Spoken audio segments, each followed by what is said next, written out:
And we are back. We're back. Doing something new for episode 32. Trying a little something. Had to throw my little rhyme in there. Yeah. All right. So we got an email from a company called the Twisted Dough. Twisted Dough, not the Twisted Dough. Twisted Dough. And this company makes high-protein, gluten-free, guilt-free dessert dough. And she sent in the first email, think of the nostalgia of cookie dough. I was sold. Instantly. Right, because dieting sucks ass. Yeah. And I hate it. I want that cookie dessert that comes with caramel and ice cream from Chili's. Yeah, we definitely let ourselves go. She says that each 12-ounce jar you get 100 grams of protein in the entire jar and 10 servings as we serve by 2 tablespoons, 8 ounces. As we serve by 2 tablespoons, 8-ounce jar, you can eat the whole jar of protein dough for 60 grams of protein. I'm going to eat that whole jar of 100 grams of protein. Yeah, that's the thing. So she also said that one of their employees is completely obsessed with the podcast and has us listening to you guys every day, and we love it. So I emailed back and got the person's name and got the phone number to the place that she works, and we are going to surprise call her at work today and hope she's there. Yeah. So let's see if this works, because this is my first time using Google Voice. Fingers crossed. We know that every time I do something new, it never works out the way it's supposed to. Right. It's ringing.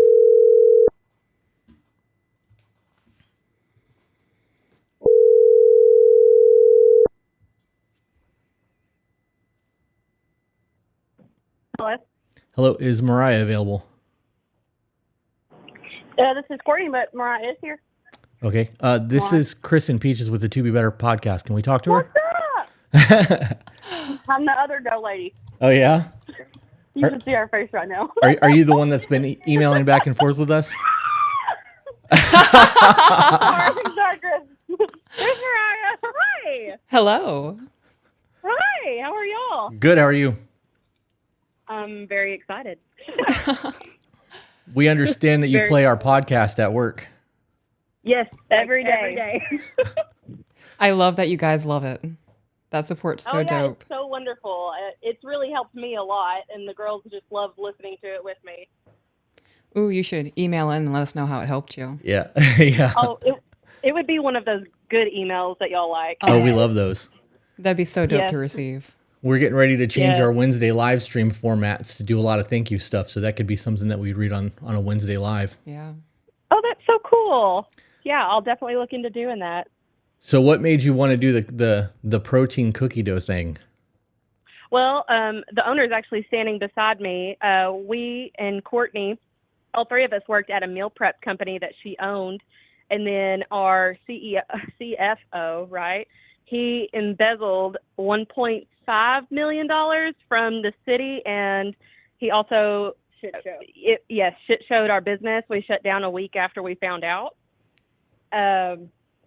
Well, we had this as like a little bit of a side hustle within the business, and Rose just went full force as soon as the business shut down. Twisted Foods, she dove right into Twisted Dough just to keep going. Honestly, she didn't want to take a break. She wanted to keep going and pushing, and so here we are 3 years later, and just having the best time. She sounds like a hustler. Are we on speakerphone? Yep. Yeah. Here's Rose. Hi. Hey, Rose. How would you feel about? I'm always listening to her podcast, and I'm like, hey, that was a good point they made. Yeah. How would you feel about doing an interview with us sometime? Oh, I'd love that. We really enjoy talking to small business owners. That's one of the things that we promote is personal excellence through finances. So if you're able to spare like 2 hours of your time with us one day, we would love to sit down and have a rundown of how you did all this. I watched some of your YouTube videos before we called. Oh, yeah. One of the embezzle ones. Yeah. Sorry for all the crying. It's okay. I cry a lot on camera, too. I wanted to document one time, like, everything so I could remember how far I came. You know, like, at least you're not in that super down moment or look how far you've come now. Like, everything's okay. It was meant to happen. Maybe not meant, but, you know. Yeah, you got to celebrate those victories. That's right. Yeah, love that. So did you send us out some dough? Oh, we will definitely send you out some dough, whatever you'd like to try. The only problem is I was re-looking at the email that you had sent back. The only thing we can't do is ship to a P.O. box. Okay. Well, That's the I only can send thing. I can send Rosa an address to one of our businesses, and it can be shipped to one of the businesses. That's fine. Sure. Perfect. Yeah, that's perfect. And What's your- then, did y'all pick any flavors that you might like, or do you just want us to surprise y'all? I'm gonna pull it up right now so that Peaches can see it. Yeah. Oh, okay. Yeah. Here, I'll grab a piece of paper too. Send this over to the other screen. What would you like to look at, babe? There's so many options. Let's There do are. the whipped dough. What's the difference between the regular dough and the whipped dough? The protein dough it's like a fudgy consistency. So don't think so much like cookie dough. It's a little bit more creamy, but that one, the big jars are 100 grams of protein and 10 servings. And then whipped dough is a pudding consistency. So that one's eat the whole jar under 200 calories for 20 grams of protein. Okay. And then we have our 8-ounce jars that we just launched about 2 weeks ago, and in protein dough, and those are eat the whole jar concept under 400 calories, and those contain 60 grams of protein. And then the little babies, it's a great way just in case you don't know if you're going to want like a chocolate flavor that day, like a cookie flavor, a cake flavor. And so those you can mix and match as well. And those are 20 grams of protein. So it's looking like all your whipped dough is out of stock on your website. Is that something that you guys are not stocking right now, or? It is out of stock on the website, but I have a stash. So if you see a flavor up that you might be interested in, I think I've got chocolate cupcake right now. I've got a white chocolate raspberry, a peanut butter and honey. Yep, that one's peanut butter, honey, banana. Okay, Yeah. that's a must for me because I'm a peanut butter banana guy. Let's say the peanut butter Okay. banana honey one is the one I was looking at, and that raspberry white chocolate sounds pretty good. Perfect. I'll do 2 of those, and then we'll do the white chocolate raspberry. I appreciate and then, you guys. Under the protein dough, would love to send y'all at least a jar of that for y'all to be able to try, just so you can see the difference in the texture. We could do 2 of those flavors. Oh, yeah. Are y'all a peanut butter fan, cake fan, cookie fan? That peanut butter chocolate chunk fan? with the Reese's looks pretty good. Oh, yeah. Peanut butter chunk? That one's really good. You So- want the 8-ounce jar or do you want the 12-ounce jar? Either one is fine. We're not picky. Okay. So I saw that this the peanut butter stuff that you guys were launching was on the website. Said it wasn't going to get launched till September. Was that last September or this new one? This upcoming. You guys are supposed to have peanut butter, like.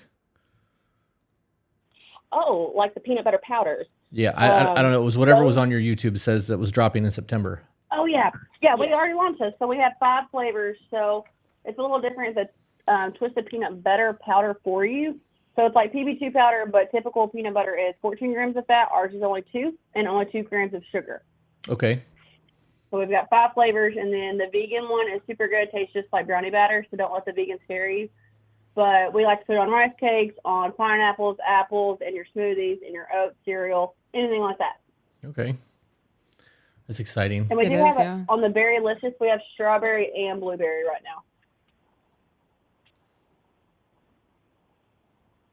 Okay. So that's what is the salted caramel crunch? That's the peanut butter powder. Yep, and it's good too. It's got little chunks of Heath bar in it. It's really good. Yeah, that's dangerous. I have a thing for Heath bars. That's dangerous. Well, we're sending that to you just in case. All right, that works. And we do also have this just launched this year, our bakeable dough.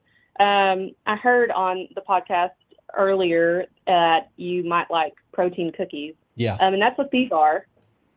It's cake batter right now, and it's more of like a marshmallow fluff, and you can bake it in the oven or you can put them in the microwave and they bake. Is that something you'd want to try to do, babe? Make protein cookies? Yeah, we can try it. They've got to be easier on my stomach than the Lenny and Larry shit because those wreck me. Yeah, they do. Yeah. Yeah, and these don't have like any, like, what's the word I'm looking for? Like raw components. So things like that people will get shipped to them and like that won't hurt your belly as much as what you're talking about. Right on. So Mariah, how'd you find out about our podcast? My first was on TikTok where Peaches was talking about taking boots off. And I thought, absolutely not. I could never do that because I hate feet. And also my husband gets home like 3 hours before I do. So I was like, that's just not going to work. And so I like scrolled on. Peaches came back up with the next clip, and I was like, I love that. And then I just kind of got a little bit obsessed with it and had to just keep watching everything. And finally, I caught one of y'all's lives on YouTube. I was just going on to, listen to some music, and I saw y'all were live, and I clicked in, and I was like, this is where I'm like meant to hang out, these people. That's awesome. So have you actually tried taking his boots off yet? No. He really does get home like 3 hours before me, and so I do other things for him. Yeah. We hear that a lot. I don't like feet. I can't do that. Sometimes we've heard people say that he gets home at different times, but they've still been able to make it work on a day that they happen to be there when he got home. But I had to ask because everybody who says that I'm not doing that eventually ends up caving and goes, oh my God, the look on his face. Yeah, I've been trying to do just some personal things between me and him that would make him feel even better. But I did ask him if that was something he would like me to do, and he said with a firm no. He said, my feet are janky, please stay away from them. Well, at least he owns it. I mean, he could be like, yeah, babe, go ahead, do it. Just hold your breath. Well, and he works outside, so he does have stinky feet. Yeah, that's funny. Oh, this is just so cool. This is so cool. Our boss was actually on vacation all last week, so it was just us two. We just had you playing all week. Yeah. Yeah, that's He was awesome. like, I had no idea this is what they look like. That's so cool. Like, it's nice to see that they're just like regular people like us. And I was like, yeah, it's so cool. Yeah, we wanted to call last week, but because of the holiday weekend and everything that was going on, we just didn't have time to do it. So we wanted to make sure that we got to call in today because we said that we would call. And we definitely appreciate you guys sending out all the stuff. We're gonna we are going to air this on episode 32, which will end up being the last Monday of the month. Okay. So as long as you guys are cool with being on the podcast, this will actually be on the podcast. Mm-hmm. That's so cool. We're totally fine with it. Okay, awesome. And we have a podcast too. Y'all can listen to our shit show. Is that actually what it's called?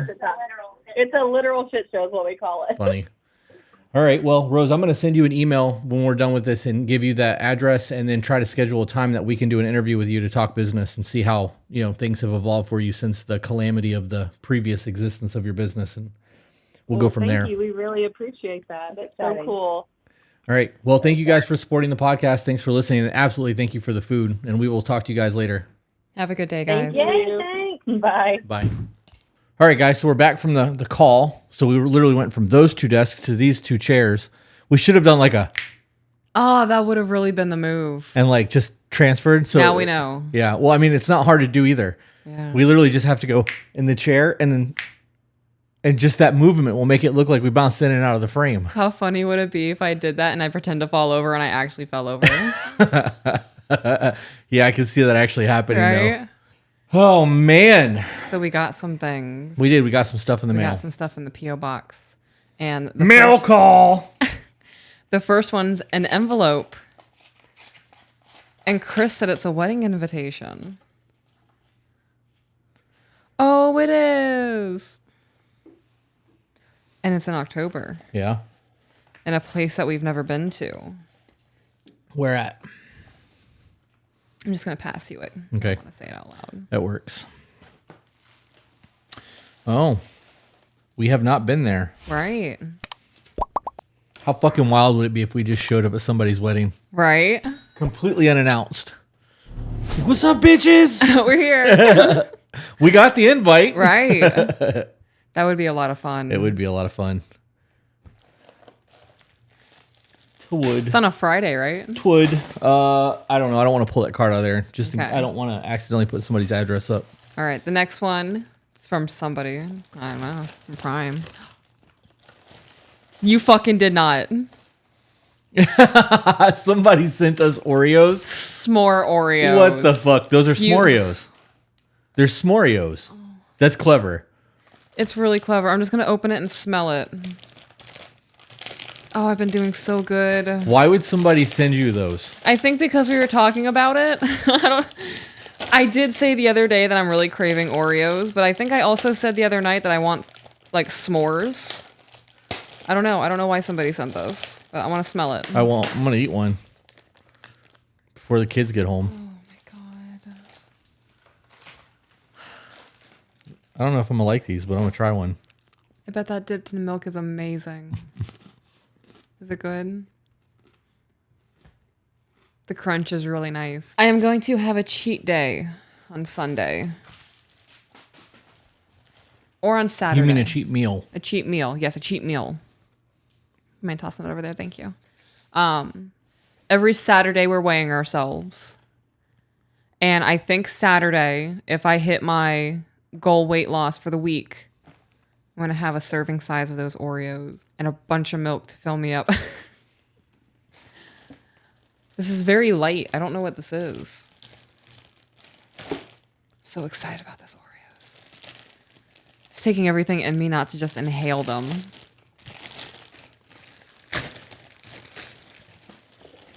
That is like my go-to craving. Is it? Yes. I literally said, I think yesterday, it was taking everything in me not to just cave. And now they're here.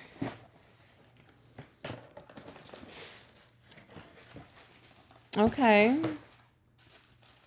So it says, thank you, love Jen at Totally Naughty Gifts. Uh-oh.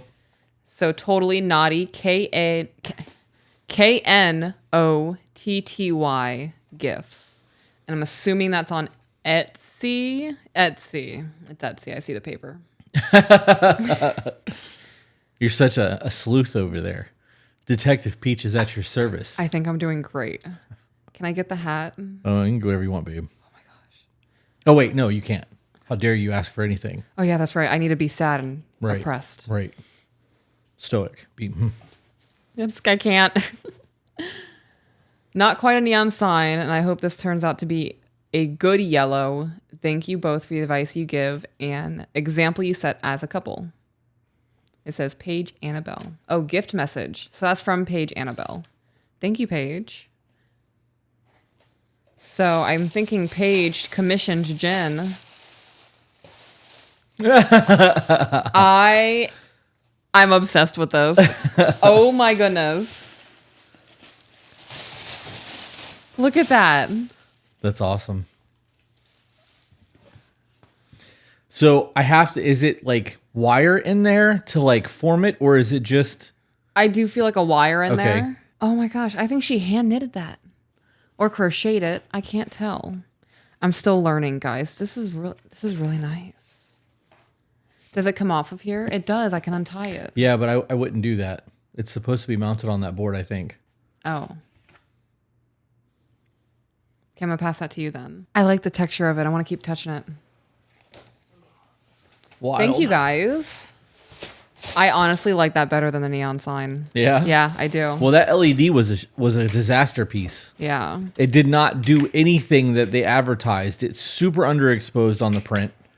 Like, it's way over bright on the power, and even at the lowest setting, it doesn't look good. Yeah.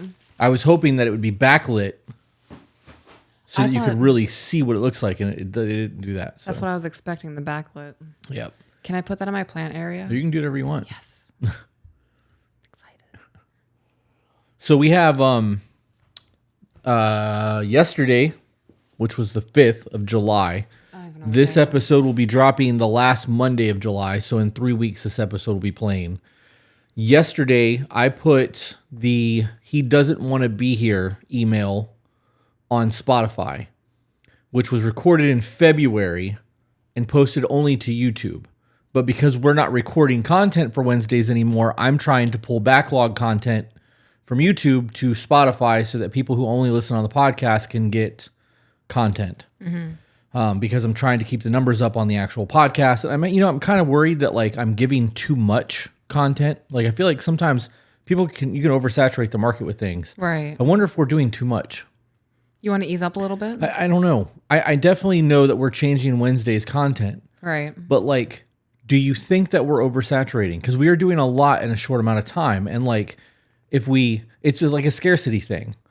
There's whiskeys that I will buy simply because I can never find them. Yeah. So it's one of those things that if it was always on the shelf, I wouldn't give a shit about it. So are we always on the shelf and people are going to stop giving a shit about us? Or do we need to be that scarcity that drives the want? It's a weird thing to think about. It really is a weird thing to think about. It's also a very taking a chance. Right. Because what if we do back off and they're like, oh, okay, they're not pushing as much content. Yeah. I'm going to find somebody else who is. That's a good point too. I don't know. I know that the 4th of July weekend killed our podcast Oh numbers. my gosh, yeah. I logged in. I was like, oh my God, what's happening? Who did we piss off? Oh man. It's just the weekend, I guess. I don't know. Imagine what it's going to be like during Thanksgiving and Christmas. We need to hype up Christmas. We'll be at like 1 million by then, I hope. I hope so too. I think we'll probably be closer to 500,000, but I mean, that. I don't know. We've only jumped 6,000 since we got hit our 100,000, so we're not even averaging 1,000 a day anymore. Yeah, we slowed down a little bit. That's okay. Fluctuations will happen. Yep. It's an ebb and flow. We saw it when we were getting to 50. Yeah, there was that weird lull, and then it just Took off. We got up to about 80, and then it slowed back down again. Yep. And then it went crazy. Yeah. YouTube play button will be here on Saturday. Where are we going to put it? Are you going to put it in the I whiskey think room? they sent us 2 of them. So yes, there'll be one in this room and one in the whiskey room. I emailed them about 3. So if they sent me 2, or us 2, I can put one in here and one in there. And if they sent us 3, one's going to AJ. But I don't know. I know that there's like a custom card stock in there, and like I'm gonna unbox video that opening of that. Right. I also want to vlog this guy today when all that other stuff comes in. all the add-ons. Yeah. Well, Okay, I was like, because what do you mean? Okay, so you know that I bought that really expensive shotgun mic. Right. It was like expensive for a shotgun mic. For that. Yes. The big one. Okay. The problem is if we ever take that down and take it anywhere, because the lens on there is this fucking big with the shotgun mic on there, and then the 5-inch monitor and all the build out, it was like Massive. it was huge. It was like a full size cinema camera.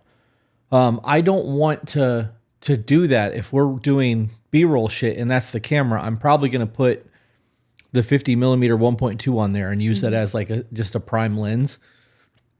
Put the 5-inch monitor on there. I bought a cage for the monitor so that if I drop the camera, the monitor itself won't break either. Perfect. But I bought a handle and a bunch of accessories and wiring, and I want to try to make that fit into like a small, like secondary B-roll camera that I can take with us when we go do shit, so that I can use that to film B-roll, because that is a much nicer camera and lens than the little vlogging camera that we have. And all your vlogging camera stuff will be here today too. The cage and all of that will be here. Okay. So I don't know. I know it's not really relevant to anyone. It's exciting to me because I love camera gear. It's a lot for me to process. I'm trying to. You'll see it. It'll be Keep up, dope yeah. when it's done. I'm trying to picture all of it as you're talking about it, and I don't know what you're talking about. I also looked at the Sony G Master FEC, which is a cinema lens, although it's not technically a true cinema lens. 16-35 that has an autofocus so that I can put on that camera because it's only like this big instead of this big. But that lens itself is 3 pounds. Yeah, it's gonna make the camera super front heavy, and I don't know if I want to do that. I think it might be easier to just use photography lenses. They make smaller lenses that are much cheaper. That are like $300-$500, but they're manual focus only. And my manual focus skills on the fly is not good. Like I need time to prep the shot, and like I have to be stationary, and you have to be stationary, because if I move or you move, you're not in focus anymore. Otherwise, you would get so frustrated. Otherwise, so it's gonna be like I move, you move. we would have to do what they did in karate and Cobra Kai. Yeah, the On the circular board. dance thing. Yeah. I don't know. Maybe one day. Maybe if I get doing enough B-roll shit and behind the scenes shit that I can justify spending that kind of money on it, I would like to, because I do really want to get into video stuff. It would be cool, like because I don't have anything to do now. Yeah, the editing, you've got it all caught up. Right. Well, I could be clipping, but Joke is clipping.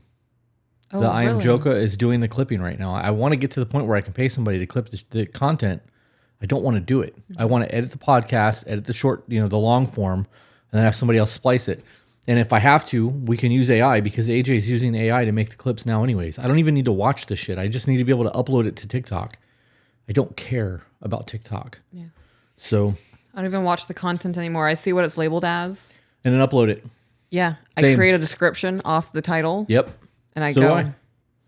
So do I. Yeah. I don't even know what content is most of the time. Me either. I just know that it's us talking in the podcast, so it can't be that bad. Right. I mean, it could be, but if it was really that bad, I'd have clipped it out when we edited. Yeah. So unless AJ makes like a really fucked up segment to look bad, which we do from time to time to make people watch the podcast, but I don't know.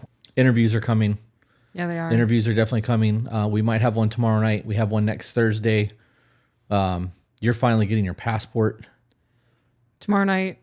The sex therapist. That's right, the sex therapist. I was like, no, tomorrow's not 13th. Nope. That 13th is Right. the documentary filmmaker. I'm fucking stoked to interview that guy. I want to watch that thing We'll you were watch it as talking soon as we're about. done. Yeah, now that the kids are not here tonight, we can I would sit rather down watch and- it tonight. Yeah. Turn off the light, let it get dark out. Yep. Maybe light a candle. Ambiance. To watch YouTube. Light a candle to watch YouTube. I want to get comfy with you. I want to get cozy on the couch. And get excited about an interview we're doing. Yeah. Yeah, I'm pretty fucking stoked about that. So what I said earlier was we got way sidetracked. This first email is 2 follow-ups that we got from the email that was sent in January, recorded in February. We got an email in April as a follow-up, which we read but did not read live because she said she never heard back, even though it was recorded in February and uploaded to YouTube. Right. And then she sent another follow-up yesterday, which ironically happened to be the day that I put the other podcast from February onto Spotify. So do you think she only listens on that? It could be. I don't know, but we have 2 updates to read. So Okay. one of them is from April, and then one is from yesterday, which was July 5th. Okay. So Yeah, I know. It's a lot, right? What? I can't tell if I'm hearing a scuttling noise or just those Oreos calling for me.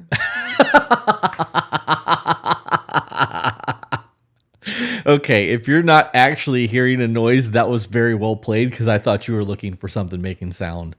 That was good. That was good. You fucking got me on that one. It's really taken everything in me. I love s'mores and I love Oreos. That's 2 of my favorite things to eat. Yeah. Yeah, I was going to phrase it a different way and I'm trying not to. Okay, so the Wizards have put this in chronological order. They did. I would just start with the second email, though, Okay. because the first one, obviously, they can go to Spotify and listen to on July 5th's release. I have no recollection of the first email. It was you will. It was, will. It was the guy who said, how did he word it? I never wanted to be a dad, or this is never what I wanted. I didn't choose this life or something like that. He didn't choose this life. That's what he said. I didn't choose this life. That's what he said from January. All right, so the second email came in April 19th. Hey, Chris and Peaches. I'm actually listening to you right now on my lunch at work. I just want to say thank you for making your podcast. I emailed you back in January and didn't get a response. She did, though. She did. And I emailed her back about that. Okay. So, Okay, so that's taken care of. yep. Okay. But I continued to listen to your podcast because I truly enjoy it. Well, I'm glad that you did that anyway. I appreciate that. Now, are you hearing something? No, your camera Yeah. must have a lower ISO than mine does because you look dark and I don't. So now that I know that that's a thing, when I sit down to edit, I just need to bump up the exposure How do you know you don't have... because I can see my screen and this screen because I flip those screens out. Oh, you're so smart. Yeah. Yeah. I'm tired of all of the errors that I've been making. So I'm trying to be more efficient. I like that. Yeah. I said in my email that I know I'm not perfect. And especially at that point, I was going through a lot mentally with myself and my relationship. It was at a point where we were either going to make it work or it was over. We decided to try and make it work and continue our relationship. The first couple of weeks were really hard. I didn't think I could get over what he said to me. He said he was starting to not be attracted to me because of my weight and felt like I'm nagging too much. It felt like my world was crashing. I say this because I used to be 180 pounds. I had lost weight when I was 17 and was stable weight at 135 to 140 before we met. We met at 21 and I got pregnant within 3 months and slowly gained weight. At that point of this recent conversation, I was about 190. So she's gained 40 to 50 pounds. Yeah, about 45, 50 pounds. And depending on her height, that's a lot. It is. Yeah. And just for perspective, somebody who's like 5'1" at 320 is going to look different from somebody who's 5'10" at 320. Oh, yeah. Yep. Yeah. Yeah, height matters when you're talking about body weight. The reason his words were so hard for me is because my biggest fear was gaining weight and him not being attracted to me. He doesn't like bigger women, and I already felt shitty about myself. I'm going to pause you for a minute because we both struggle with weight. We're dieting right now. We are, yeah. It sucks ass. And even though I ate that Oreo a minute ago, I really shouldn't have. I know that, but I got blood drawn today, and a little bit of sugar is probably going to do me some good. I think you could use a sugar, yeah. And that's a bullshit excuse. It really is an excuse, and it's a reason for me to justify having that Oreo just now. And in reality, I know I should have eaten that fucking Oreo because I've had my protein shake, which had fruit in it, and I had some peanut butter in it. So you can justify anything to yourself. You know you're fucking lying. You know what I mean? Like You shouldn't have had that. I know I shouldn't have had that Oreo, but I had to try it. I've never had a s'moreo. Right. And I'll never eat another one because I'm not a big Oreo guy, but I had to try it. And sorry. one's not going to kill me. I am showing restraint now because I know I'm fucking them up later. Yeah. Yeah. While we're watching YouTube under candlelight at nighttime. No, my Saturday. Maybe. No, I can't. That does sound really good though. With you rubbing my feet. Looking at me lovingly saying, I love you, bitch. What I was going to say was, if that is a concern for you and you know that's a concern for you and you allowed that to get to that point, at what point did you not go, okay, this is really starting to become a problem. I need to fix it. Right. Because that's where we're at right now. I looked at you yesterday and I was like, this is it. Like, this is the warning. I've gotten a gut. Like, we are starting to not look like we did 6 months ago. We really need to fucking get our life back in order. Yeah. And we've been doing the Green Chef thing and like we're dieting and cardio is going to start happening again. And like, yeah. I got the treadmill almost completely set back up. I have to just bolt it down so it'll be in the garage so that we can do cardio in the mornings. Thank God. I was just thinking it's so rainy and muggy out right now. Right. I don't even want to think about being outside. Right. The Neither do mosquitoes. I. Neither do I. But the treadmill is we stood it up, got everything lined up. All I have to do is go and it's done. Yep. So anyways, at what point do you not go, okay, this is a fear. He's told her that he doesn't like bigger women. She realizes she started gaining weight. Why allow it to get to that point instead of just reeling it in? Do you think that it would be beneficial for people to just be brutally honest with their person? Yes. Like, you've put on 15 pounds and I can fucking see it. I've told somebody I'm no longer attracted to you. Yeah? No. I feel like I need to go do 1,000 push-ups. No. I've been that person. Okay. So I do think people can be that brutally honest. Yeah. Do you think they should? Not could, should. Yes. Okay. Even I at the do. cost of hurting someone's feelings. Yes. Because their feelings are going to get hurt no matter what. There's not a nice way to tell someone they're getting fat. There really isn't. There really is not. I'm not saying you need to go to someone and say, hey, you're becoming a fat fuck. You need to lose weight. Right. Because that's obviously much harder, but still Right. telling them like, hey, I noticed that we're putting on some extra pounds. Like, it's time to dial it back. It's still hard to hear that. It wasn't for me because I know what I look like in the mirror. And Yeah. I look at that cake in the fridge and I'm like, girl, we're trying to lose weight. I'm like, yeah, but I know. But like the motion of the ocean, he's digging it right now. Like he's not complaining. You're not complaining. That cake tastes good. You're emotional. Just go for it. And then you came to me and you're like, babe, we're getting fat. I was like, oh God, I know. You're right. That's it. That's a sign. I hear you. No more. I realized that I started buying 2X shirts. The last shirt order I bought 5 t-shirts and 3 of the 5 were 2X. And it was because of the way I look on camera. I see my gut and it makes me, I get upset with myself every time I edit. Yeah. But it's out of sight, out of mind. So because I'm not editing 24/7, 7 days a week, I don't see that and think about how fucking gross I am.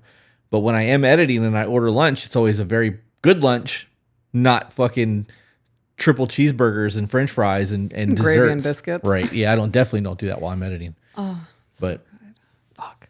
I don't know. I want to get back to where I was in September before I tore my titty. Me too. So it's going to take some work. I know. I'm thinking about running in the mornings again. That's all you. I know. You can go out there. You can run on the treadmill if you think you have the... I can't. I honestly don't think I'm somebody who can use a treadmill because my body... Yeah. I have to hold on. Me Because too. otherwise I'll step on the plastic and like... Right. Or hit the front and trip over myself. It happens every fucking time I'm on the treadmill. I don't have the motor skills for that. Right. I think far too much when I'm on the treadmill. Like, I'm like, if you go too fast, your foot's going to clip the thing. You're going to eat shit. If you go too slow, you're going to eat shit. You have to pay attention where you're at. You can't go too quick because if you go too fast, you're going to start running. If you start running, you can't hold on to the thing because then you just look ridiculous. Too much thinking going on in that for me. That's funny. And that wasn't a slight at her or her weight. That was just a general question because Oh, right. he said that he doesn't like big women. And then she had to hear him say that he wasn't attracted to her anymore because she gained a bunch of weight. And if she knew that that was happening, because you can see that, when your clothes don't fit Right. the same. And even a 20-pound weight difference. It's a lot. I've put on 20 pounds. I'm up 30. Really? I'm not even up 20 pounds. My lowest, I think was like 175. So I'm up about 15 pounds. My clothes are fitting tight. I'm seeing myself gravitate more towards my mediums, and I only have 2 medium shirts in my closet. Yeah. So, yeah, even 10 pounds, you can start noticing your jeans fit a little bit different. Mm-hmm. Yep. We have, I got my blood work today. I mentioned that a minute ago. I am in talks with a new hormone replacement clinic that actually will be doing kickbacks to us for the referrals because the one that we are currently using does not. And I reached out to them as well as to give them an option of actually sponsoring the podcast because we've been promoting them for nothing. Like we literally got nothing out of that. Right. And I'm okay with that because we're helping people. But if we're still helping people and can get a kickback, dope. The biggest thing for me though is they sent me their price list last night and they are literally half the cost and they take insurance. Right. And they take insurance. Right. That's huge. Yeah, because people who buy things like semaglutide, if you can get that prescribed, it's like $50-$60. If you buy it out of pocket, it's like $500 or $600. Oh. Yep. So I'm waiting I have an interview with their doctor next week, and I'm going to try to get one of their representatives to actually get on the podcast with us and talk hormone replacement because it's a very prevalent thing for men, and I feel like that would be a good conversation to have. So that's another interview that I'm working on. I actually meant to ask you if you wanted to do that in person or if you just wanted to Zoom it. Because if it's in person, it's got to be a little bit later so he can fly here. But otherwise, we can just use Zoom and do it like we did with Pamela. I'm fine with doing like in person here. Yeah. I think Zoom's the way to do that. Okay. I want to talk about that off camera. That's fine. Okay. We are going to be doing interviews at the house, though. Just strange people. Well, no. I mean, I would like to get Henry and Victoria here. And I would like to get Jeff Graham and Angie and Jordan and maybe his woman. Well, they're different. Yeah. I would like to get to the point where we can't have live guests. I'm hoping that we get to the point where we're big enough where we can actually rent a studio, maybe in Punta Gorda, Right. near the Punta Gorda airport. The international. And then we can just drive down there and do the interviews. People can hop on a plane, come down, hang out for 2 hours, hop on a plane and leave, and we can just drive home. That's the dream. So long, that's so part long, of so the long, dream. and thanks for all the fish. I got to think about that. Yeah, we'll talk Yeah. about it. It's not a big deal. Okay. I want to go back to what you were talking about with. You said something along the lines of a partner saying something about the weight gain or I'm becoming not attracted. So she said, my biggest fear was him not being attracted to me. He doesn't like bigger women. So you already knew that. And you were already feeling shitty about yourself. So you've noticed you've gained weight. You're feeling bad about gaining the weight. You know that he doesn't like women who are larger. I would be expecting any minute, hey, babe, we got to talk about your weight. Yeah. Any minute I would be expecting that conversation. And my feelings wouldn't be hurt about it because I'm already aware of this. I think it takes a certain level of emotional control to have that conversation while somebody's telling you that you've gained a bunch of weight without having like a, damn. You know what I mean? Because like, I know that I've gotten fat, and hearing somebody else tell me I gotten fat, like I fucking know that. It's just the validation of that thought, though. Yeah, but it could be a hurtful thing. You know what I mean? I don't know. It could hurt people's feelings. It's not going to hurt mine. I would rather somebody tell me like, yo, it's obvious that you've been eating some fucking donuts, bro. You know what I mean? Like, you're like, yeah, I know you, right? I haven't hit Dunkin' every day. Yeah. How'd you know? How'd you know specifically it was donuts? Is there crumbs in my beard? What's happening right now? Yeah. I think it's very healthy in a relationship because you don't approach somebody, you don't approach a complete stranger because you think they're intelligent. Right.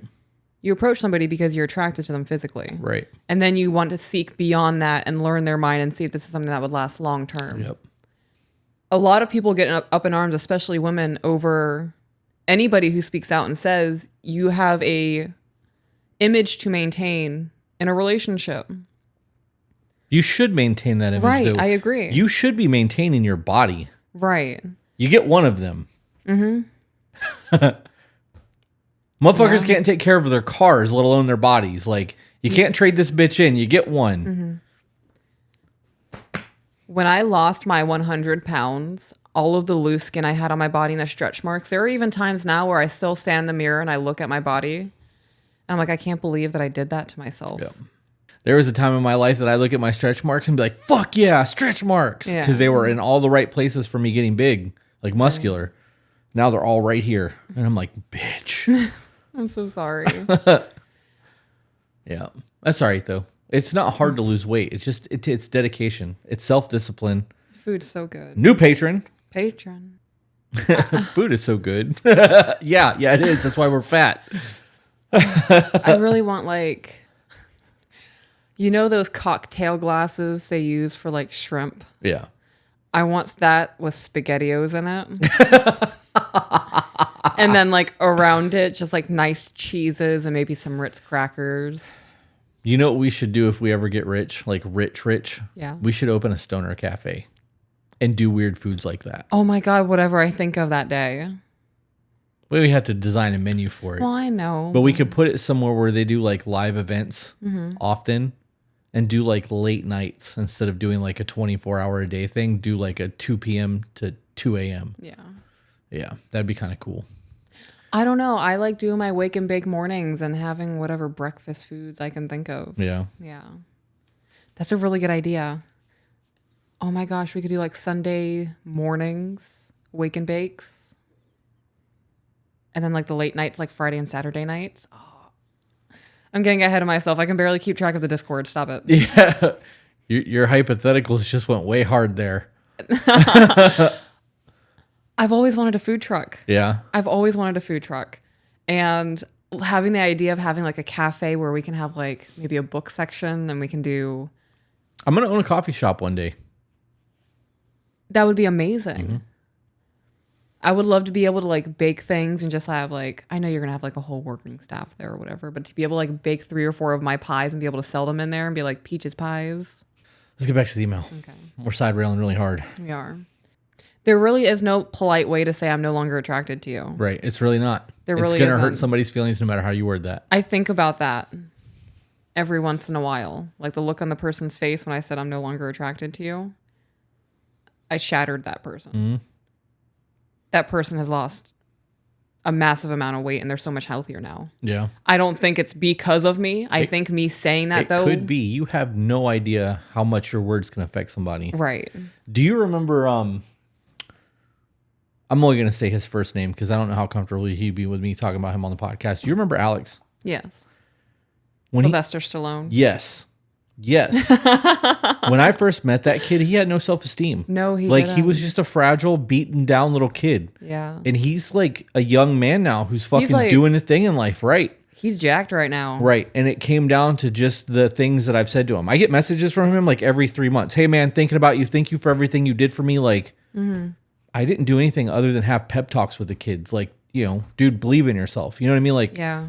I don't know. I definitely wasn't a mentor to him. It was just a couple of Conversations. in-depth conversations. And I don't think anybody ever talked to him the way that I talked to him because I talked to him like he was my equal and not a child. And at the time, that's really how his fucking parents treated him. Health conditions, things like that. They were very overprotected. And I think that I was the first person to give him that sense of ownership of who he is. I don't know. He messages me every once in a while too, just saying like, hey, it's dope seeing your progress. Thanks for the things you've said to me. Yeah. He's a good kid. He is probably one of my favorite people to have an interaction with. Yeah. Yeah. And by kid, he's in his 20s now. He's in his 20s, yeah. I think people need to become a little bit more comfortable with just bluntness and facts. Yeah. Oh, yeah. Yeah. If you doubt that, go to our TikTok page and look at our comment section. The butthurt is real. It really is. I would rather hear, I am no longer, like, I'm becoming unattracted to you. Let's get this under control now versus finding out you've been cheating on me. Yeah.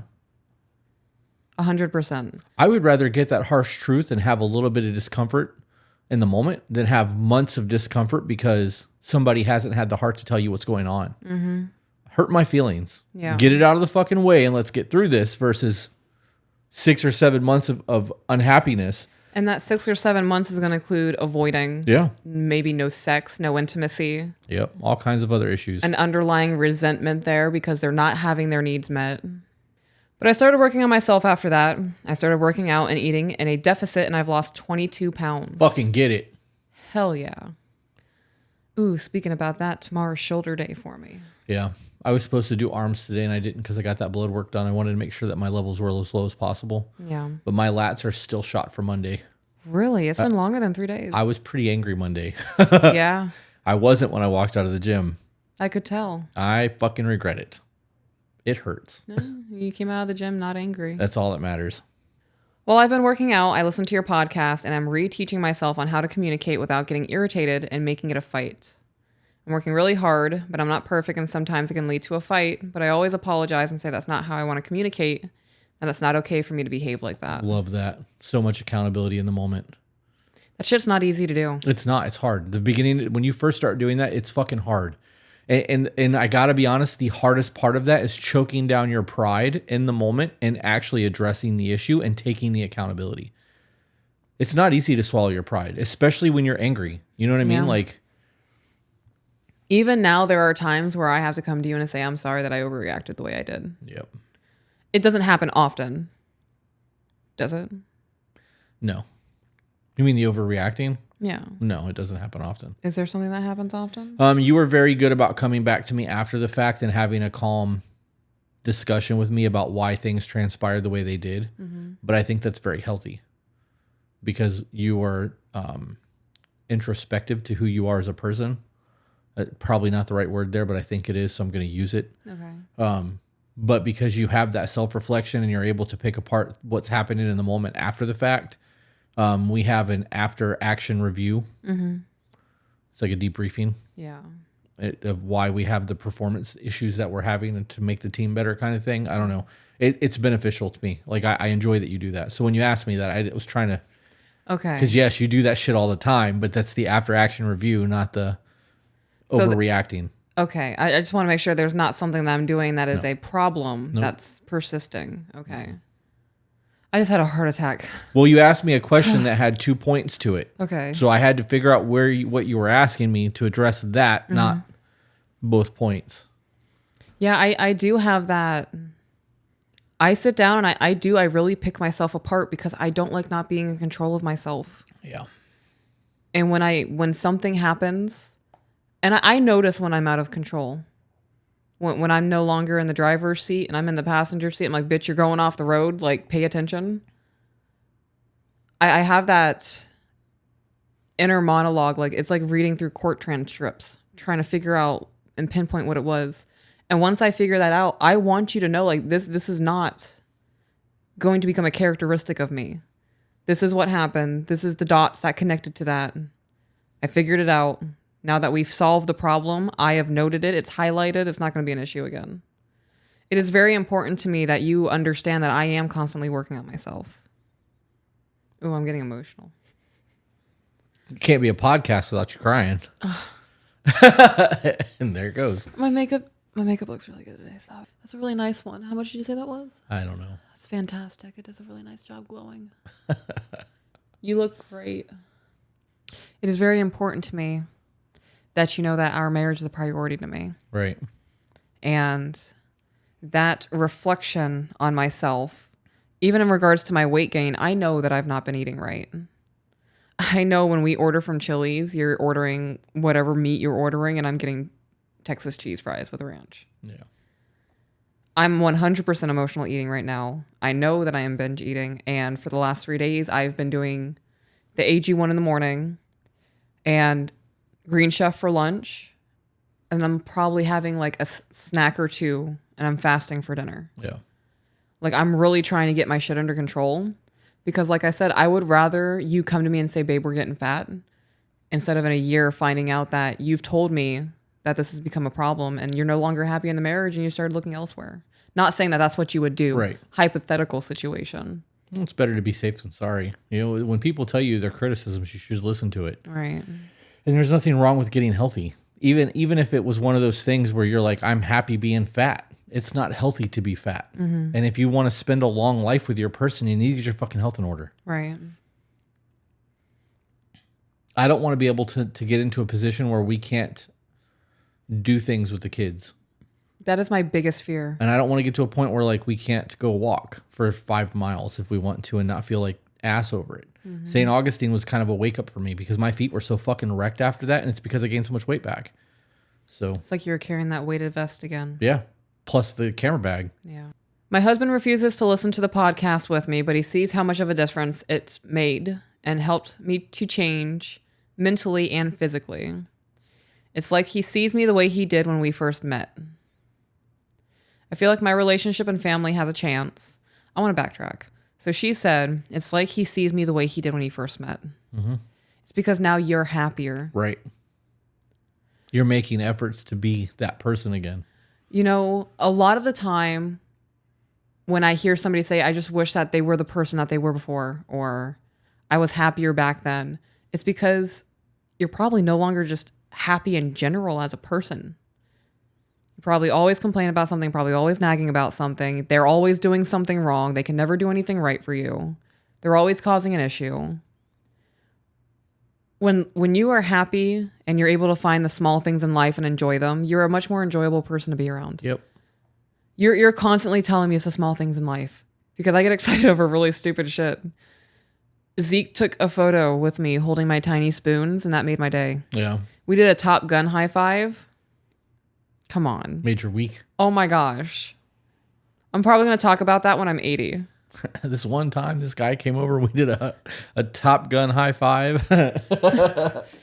Nana, what's Top Gun? I bust out my aviators. Pull out a bit. Yes. Oh my gosh. I really just want a complete outfit for every situation. It wouldn't just be the aviators. I'd get the coat with the fur on it and the patches. Get extra with it. Have a shed in the backyard with a plane. A shed, huh? A hangar. Okay. Oh my gosh. I would go so above and beyond. I'd probably call a hangar and be like, hey, do you have planes that I could rent out just to drive up there and look at? And I'd mention the Top Gun story, and the kids would be like, what's Top Gun? And we'd watch the movie and be like, yeah, guys, that's Top Gun. I'd be like, check this out. Whip out the aviators. We'd all get in my car. I'm picturing like an 80s station wagon with the wood paneling on the side.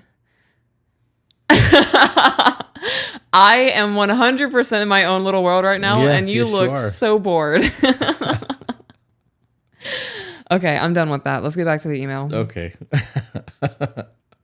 I feel like my relationship and my family has a chance, although I do feel like we are doing better. I know we still have a lot more work to do to be where we want to be, but I don't feel hopeless anymore. I'm not depressed about my body anymore, and I'm learning to love and cherish myself. It's crazy what losing 20 pounds will do. Not even just that, she made a choice about her weight. So now because she has ownership in something in her life, she's feeling good. Mm-hmm. I'm still losing weight and trying to find a therapist as well as a primary doctor so I can get my hormones checked as well as make sure I work on my trauma I know I still have from my childhood and early adulthood. I am not perfect, but I want my husband and daughter to be proud of me. I'm 26 and I have so much more to learn, but I am grateful that you opened my eyes to realize that I can grow and become a stronger woman, mother, and partner. Also, I'm sorry how I worded. You didn't respond, and I still listened anyways. I did not expect you to respond since you got many emails. I listened because I genuinely enjoy both of your perspectives on relationships and communication. I just want to say that since it came across wrong on my end. We do get a lot of fucking emails still. We do. All right, so that's email 2. This is email 3. This was sent yesterday. This is the one I'm curious about because I actually read that one before. Okay. When it came through. But obviously we weren't doing follow-ups at that point. There was no reason for it because there was no, like, it was just a very short email. Yeah. So she says, hello, my name is Paris. Hold on. If you guys have had an email read by us and you have done the work after we've read your email, send us a follow-up. I like these. This is enjoyable for me. Me too. You have to specify it's an update and what the first email was called so the Right. wizards know what to do. Yep. You are free to say my name on the podcast. I want to say I appreciate the time you took to read my email. It really made my day.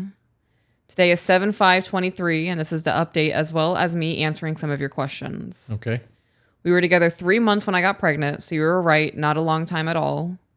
We were both 22 at the time. He was in college, and I gave him the opportunity to leave with no attachments to me or the child because I knew we didn't know each other very well at that point, and I knew I could do it on my own. He chose to stay and take on the responsibility alongside me. I didn't choose this life, but decided not to take the out when presented with the out. I'm glad things are getting better. That just... Yeah, the original email came through 6 months ago. So Yeah. this is like a good update because Oh, yeah, no, this there's is a good idea. lot of time. Yeah. This is a good update. I'm just catching things that... What? How wild is that? 6 months. We're getting a 6-month update. Like, it's kind of dope. I want like a 1 year, 5 year update. We have to get there, though. You know what I mean? Like, we're not there yet. I know, but I want it. This is an OG emailer. This is one of the ones Yeah. that came through in January. I don't even think we were doing this a month yet. No. Right? No, we weren't. Okay. Wild. When I had decided to move in, I felt rushed to do so because I feel like from the moment my daughter was born, my husband's mother assumed all her son's responsibility onto me. I don't understand. I need you to read that again. I don't understand what that meant. When I had decided to move in, I felt rushed to do so because I feel like from the moment my daughter was born, my husband's mother assumed all her son's responsibility onto me. That doesn't make sense to me. I don't either, so... Does that mean that she meant that the mother-in-law felt she had to do everything that the husband was supposed to be doing with the child? Right, like That she needs to doesn't take on make both sense. jobs? Right. That doesn't make sense. I'm going to continue reading after I take a hit. All right. I didn't want my husband to lose his job opportunity, and so I made the decision to help out in getting him to work. I know marriage doesn't solidify a family, but with my beliefs, I felt was the best step for us to take. He asked me, and I thought we were ready, so I agreed. In regards to him taking the job? And in regards to them getting married. Okay. I have been keeping up with all your podcasts since I sent my email and sent a thank you email a couple months back, but now I feel like I can give you a proper update. I have since started losing weight. So far, I've lost 30 pounds. Holy shit. Love that. I have 20 more to go. I am more confident, and like Chris has said, I started to feel out. I am more confident, and like Chris has said, I started to feel out of touch in my relationship. Yep. I did sit down and have an in-depth conversation with how I feel and that I want him to be the partner I deserve to have, as well as be his priority. I told him that I'm willing to change, but what I expected him to change, helping me with our daughter, keeping a job, and making more effort with me and around the house. I did give him the ultimatum that either he would do these things or the next conversation would be about separation and how to do it amicably for our daughter. Dangerous ground. Very dangerous. It's necessary sometimes. I'm not saying not to have those conversations. Right. Just be aware of what you're doing when you start throwing around ultimatums. You have to be very certain that you are willing to uphold Right. either end of that ultimatum. Yep. You set a boundary and let somebody overstep it, you will never reclaim that ground. Mm-hmm. I think about that every single time somebody's like, I gave an ultimatum. I'm like, ugh. Right. Every time they say I gave an ultimatum, and that was 4 months ago, and they've already crossed the line, we're still here. Yep. Then I'm really like, oh man, like I don't know. You've already shown them that you're the ground they walk on. Now, it's been a couple of months since the conversation, and I've been growing within myself, relearning to communicate and regulate my feelings and emotions thanks to you guys. Love that. I tend to be emotional sometimes like Peaches, but I know if she can do it, I could as well. There's nothing wrong with being emotional, male or female. There's nothing wrong as long as you're able to be mature in your emotional thinking. Like, there's one thing to cry. It's another thing to cry and throw things and punch holes in the walls and say a bunch of shit you don't mean and like be vindictive. Yeah. Last night, our daughter, she chewed with her mouth open. You're like, hey, princess, chew with your mouth shut. She started doing it, and like 3 minutes later, she's chewing with her mouth open again. And you're like, reminder, hey, Please. I just asked you, chew with your mouth shut. It happened a third time, and I took her tablet. Yeah. And she started crying and going, ah. And I'm like, no. And I was like, you can sit there and cry, but we're not going to sit there and make noises while we're doing it. Yeah, there's no reason for that. You're trying to get attention. You know that there's a word, there's a name for somebody that can't stand the sound of somebody chewing. Is there? That's an actual thing. I have that. Like, it enrages me to the point of violence. I want to hurt people when I hear that. Mm-hmm. That's why I move the microphone away anytime I put food in my mouth, because it'll aggravate me hearing myself chew. Right. The only thing worse than that to me is hearing somebody breathe. Like when they're close to you and you can hear them breathing. Oh, dude. Yeah. It doesn't matter if they're even making noises. If I just hear them like heavy, it does it to me if I'm too close to the microphone. I can hear myself breathing in the microphone. I'm like, you fat fuck. Like, you can't just breathe like a normal person. You gotta be in the microphone. Wow. Instantly. Like, all it takes is I can exhale, like I can sigh and hear it in the microphone. And while I'm editing, I do that to myself. I fucking hate that sound. I don't know what it is. I don't know why it bothers me. But like when we're laying together, I have to shallow breathe, because if I can hear me breathing on you, it triggers me. It's fucking weird, right? Breathing on me? Like, if I can hear me breathing while I'm laying on you, like laying on top of you, or we're cuddling next to each other, if I can hear me breathing, or I can feel my exhales hitting you and coming back to me, I panic. Wow. It does something to me. I don't know how to explain it. Do you want to like rearrange our cuddling position? No, no. It doesn't happen very often, but when it does, I have to like shallow breathe. I'm literally imagining you every night going. It doesn't do that when we lay down at nighttime. When we cuddle at night and you're like little spoon, I pull your butt to me. Right. So your head is further away from me, so I can breathe however I want. Is that more comfortable for you? It is, yeah. And I'm okay with that. I don't have to worry about where my arm is. Like, I don't get that weird uncomfortable, my arm is asleep because you're laying on it. Okay. Yeah. The cuddle thing, we've got that down to a science. It's when we're like laying on the couch together, or if we've been playing around too much, the exhaling thing gets to me. Okay. And like if I could feel you breathing on me, it's the same thing. Yep. Do I breathe on you a lot? No, but it's happened. It does happen. Oh no, I'm picturing myself like an ogre just breathing on your neck or something. That's how I feel when I hear myself breathing. Like so hot stupid. Onion breath. So stupid. Why is that a thing? I don't know.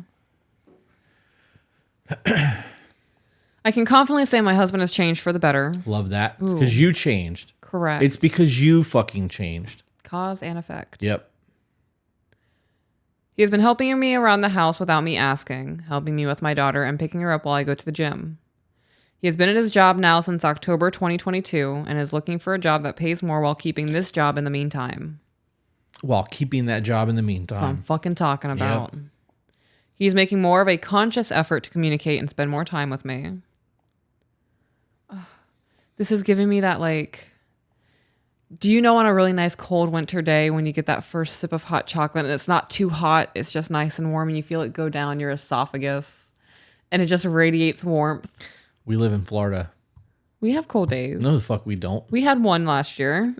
We had a cold night. No, the day of Christmas we were out there, like, runny noses. Oh, yeah, you're right. You're right, because we were running the string for the kids' game. Yeah. You're right. That was cold. It was cold as shit. But we had also just woke up. It was like 21 degrees outside. Right. Yeah, it was cold. That's what I'm getting from this email. Out that there in warm fucking feeling. shorts and a t-shirt trying to do shit You got real your quick. flip-flops on too. I did. It's Florida. It can't be that fucking cold. Yeah, we have like 4 hours of cold once a year. Yeah. We had one year that it got cold enough to kill one of the trees overnight. Oh, yeah. But otherwise, it doesn't. It's too hot here. So anyways.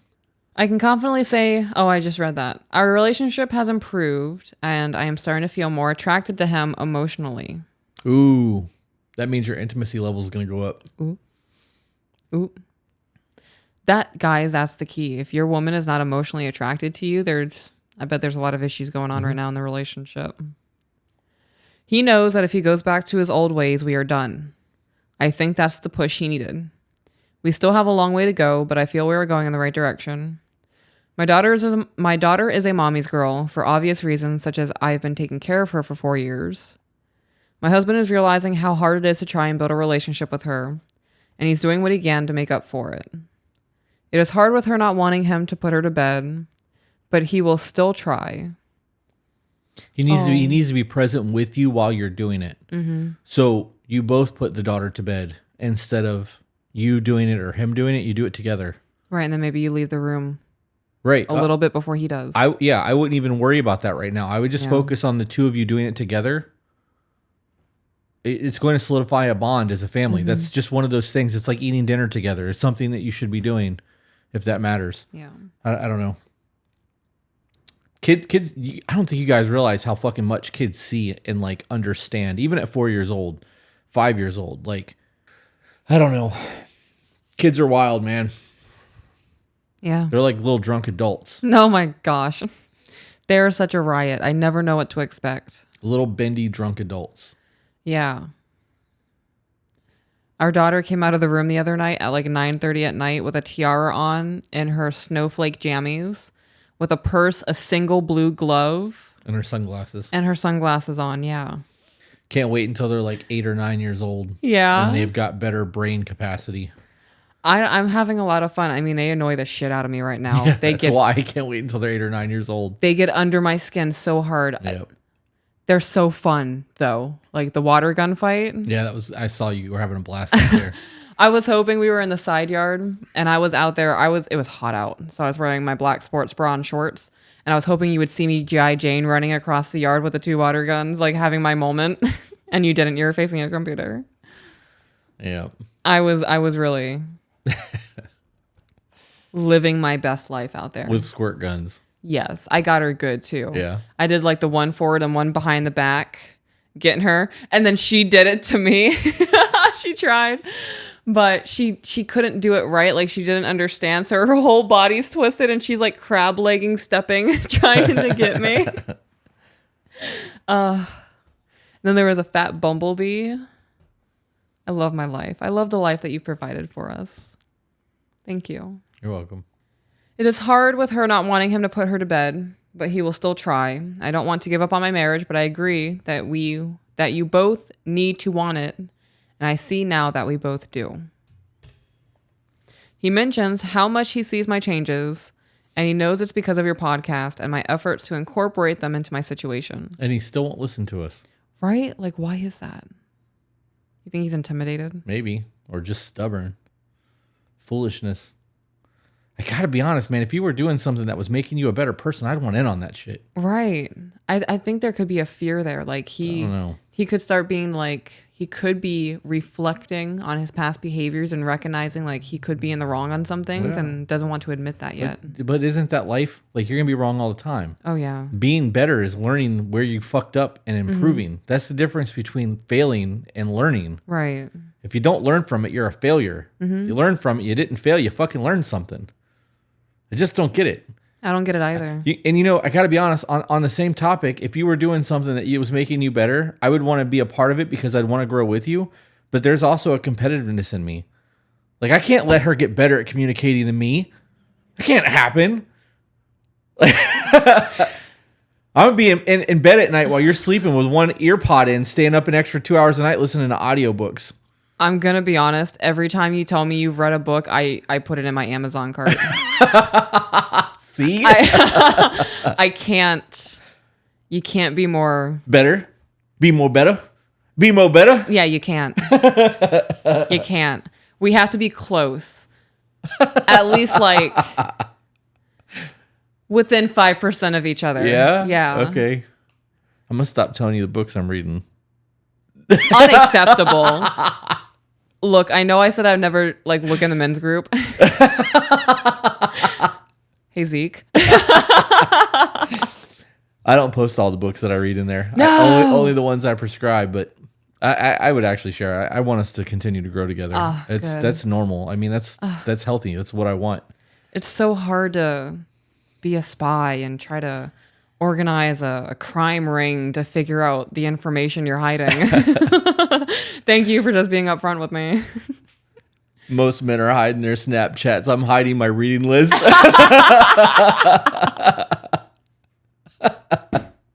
What you doing over there? Nothing. You bitch, what book are you reading? I know you're fucking holding out on me. What's the name of the author? What's the name? If I guess it, will you tell me? Give me a letter. I'd like to buy a vowel. Can I phone a friend? I choose Jordan. Oh, that's not fair. Would he know? He would, because I talk to Jordan every day. I knew it. I talk to Jordan on email, Discord, and text message every day. We have 3 conversations going in different places. I love that for you. It's fucking stupid.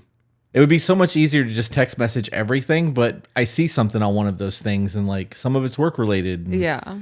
I cannot fucking wait to design the his and her shirts. Oh, it's gonna be. I am so excited for this.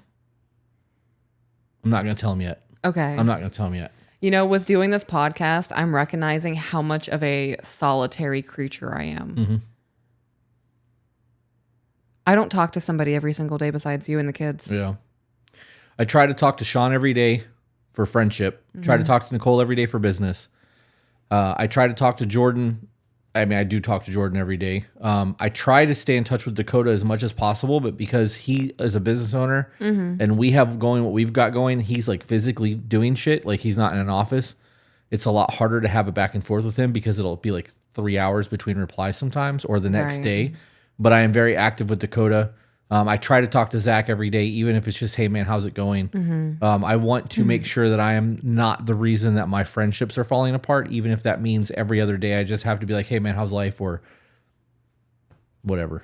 Yeah. So See, that's why I say that I'm not someone you should be friends with, because I will go days without responding to somebody. yeah, I will go months without speaking to somebody. I can't do that though, because Right, when because- I isolate, my depression gets fucking bad. Yeah.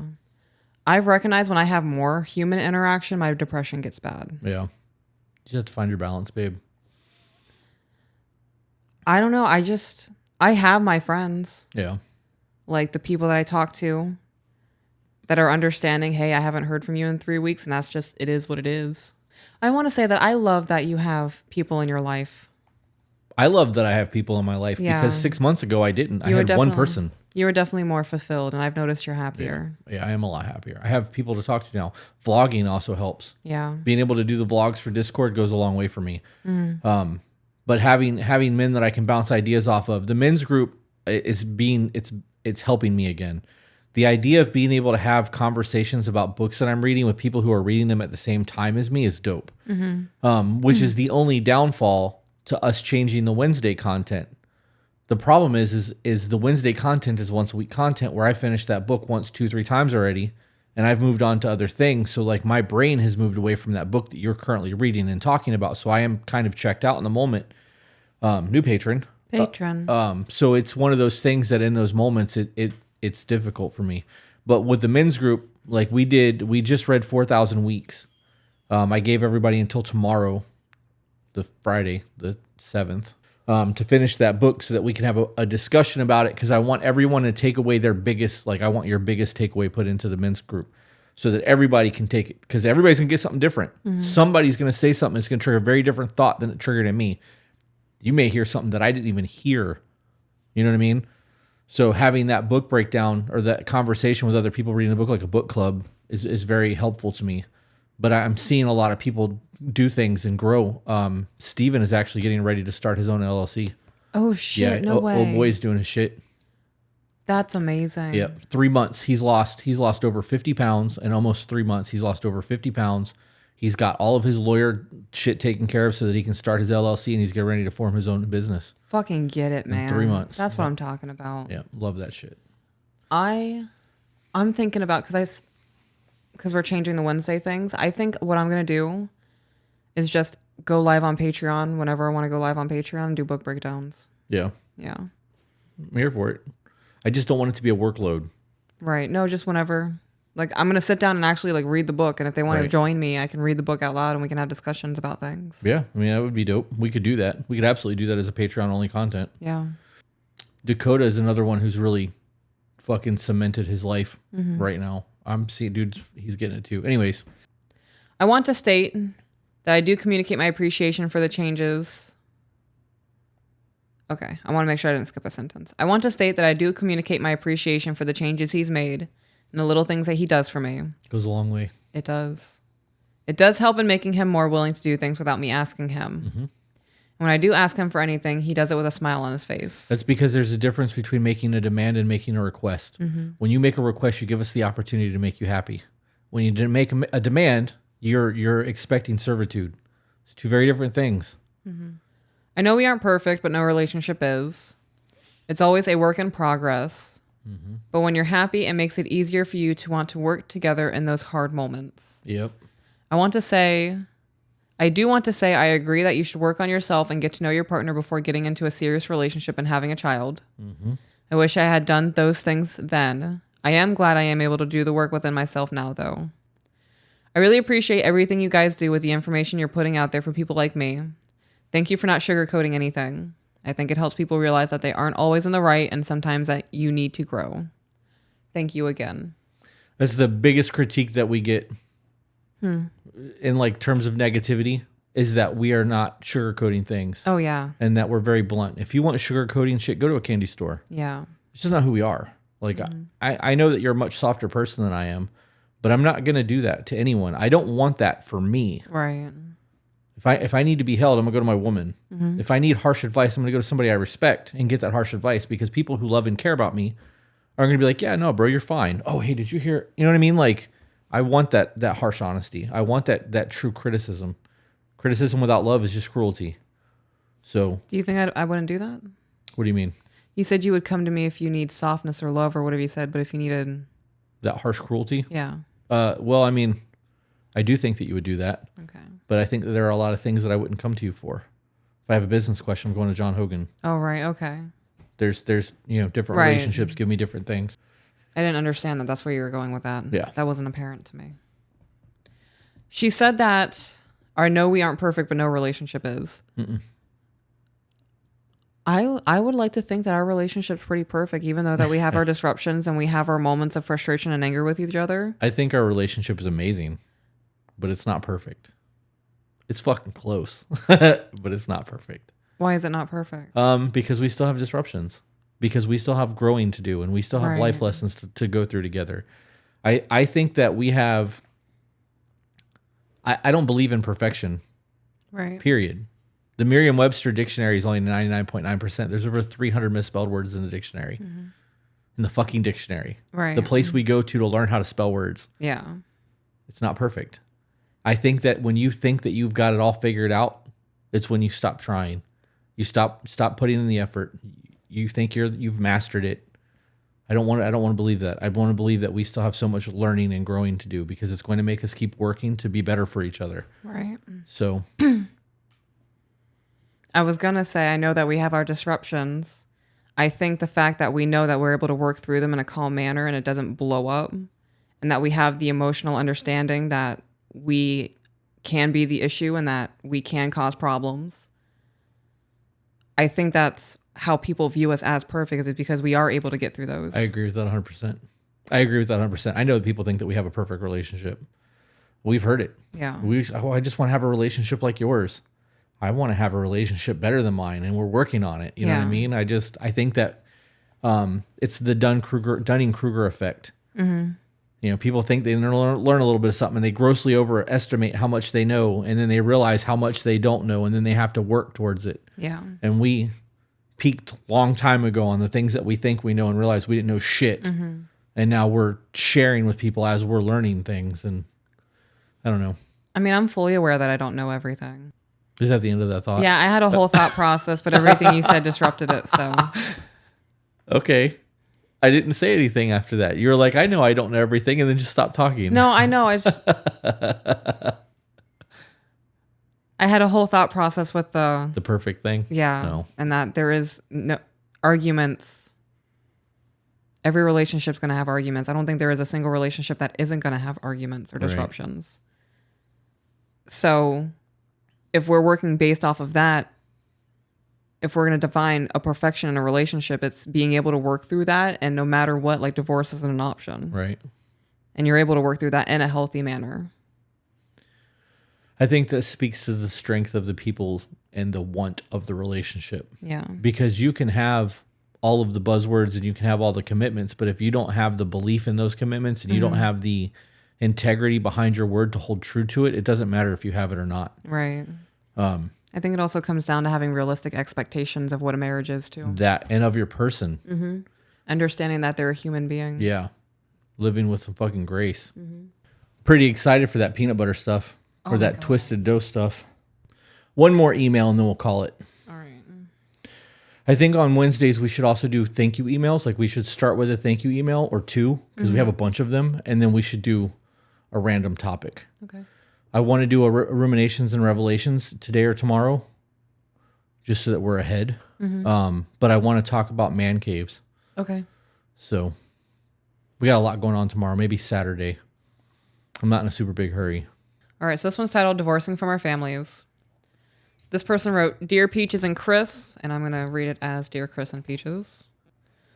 First off, you two are phenomenal. Every video that you two produce leaves chills and an impact. I've learned so much, and I'm floored by the love you two share.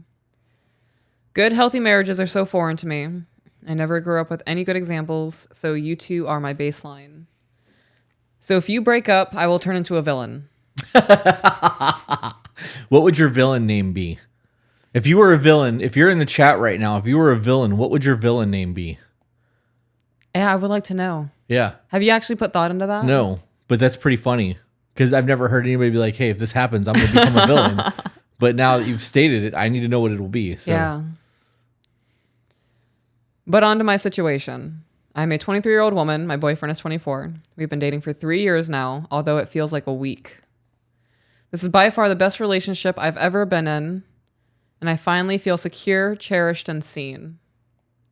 For a split second, I was like, it's only been 3 months. Yeah.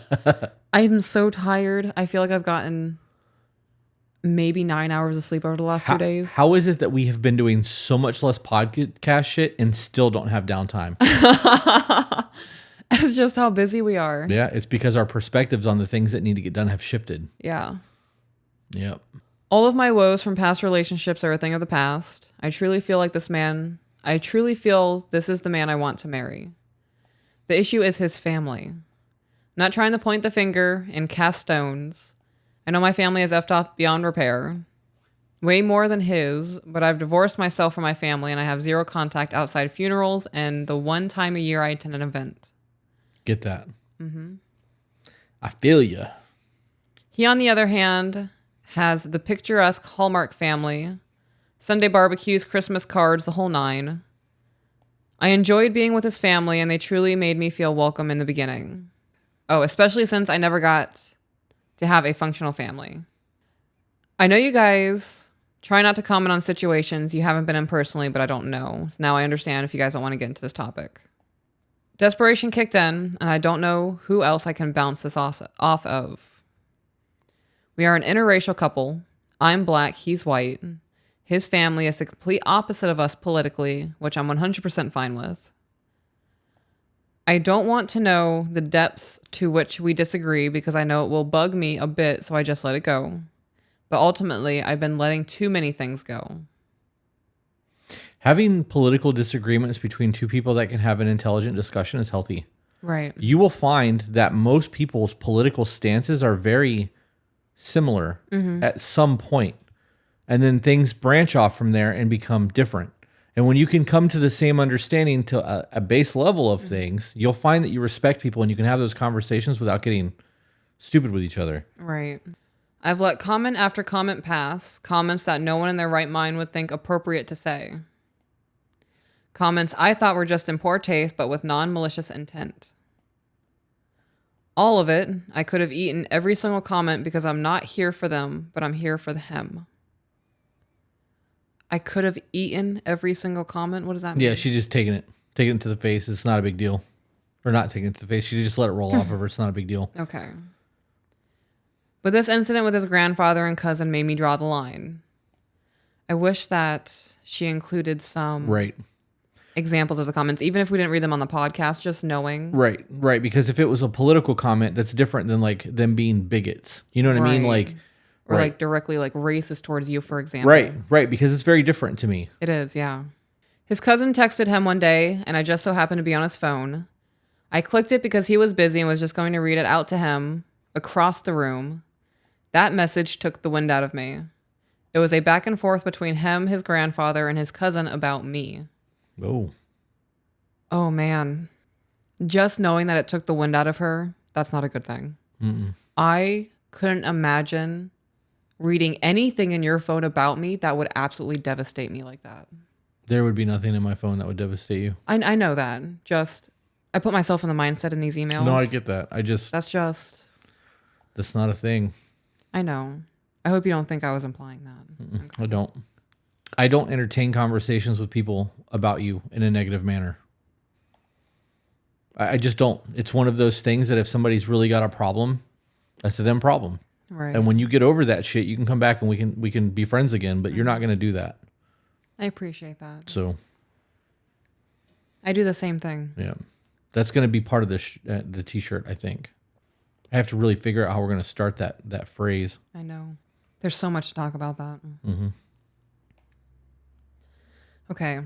So it was a back and forth between him, his grandfather, and his cousin about me. My boyfriend explained how they need to accept me despite my race, and So his it's family. racist. And his family saying how disappointed and embarrassing it is to have me in things like family pictures and whatnot. Yeah, that would be the end of that for me.